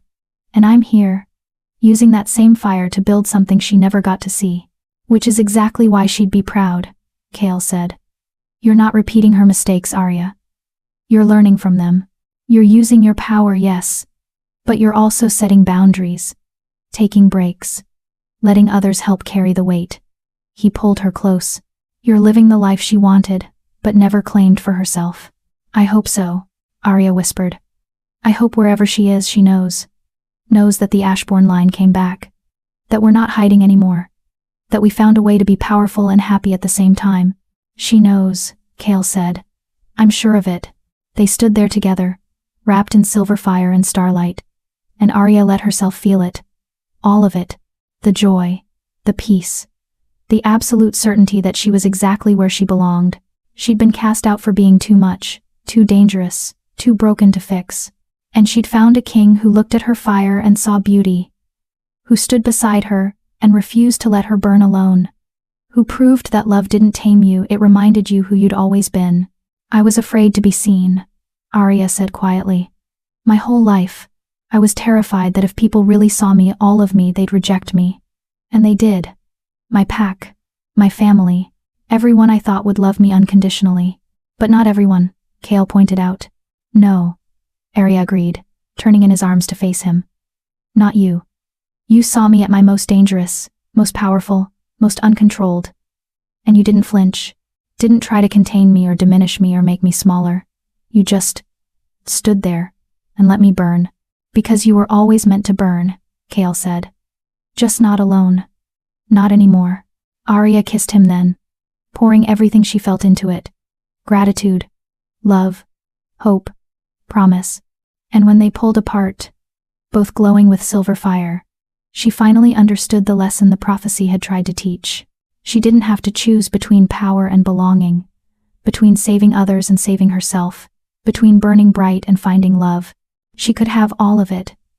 Be all of it. Because the things people told her to hide were the things that made her essential. The fire they called curse was the gift the world needed, and the parts of herself she'd tried to suppress were exactly what made her whole. For the first time in my life, Arya said, I'm not running towards something or away from something. I'm just here. And it's enough. You've always been enough, Cale said. You just needed to believe it. And standing there, in the kingdom she'd helped save, with the man who'd helped her save herself, Arya finally did. Thank you for walking this journey with Arya. For believing she deserved love even when she couldn't believe it herself. For staying with her through the storms and the fire, and the moments when everything seemed impossible. Maybe you felt like her, too much of one thing, not enough of another. Split between worlds, belonging nowhere. Rejected for the very things that made you unique. But here's what Arya's story teaches us. The things we're told to hide are often the things we're meant to share. The power that scares us is usually the power the world needs. And love doesn't require us to be smaller, it asks us to be brave enough to burn at full brightness. If this story moved you, leave a comment and tell me, what moment resonated most with you? If you could have one power like Arya's fire, what would it be?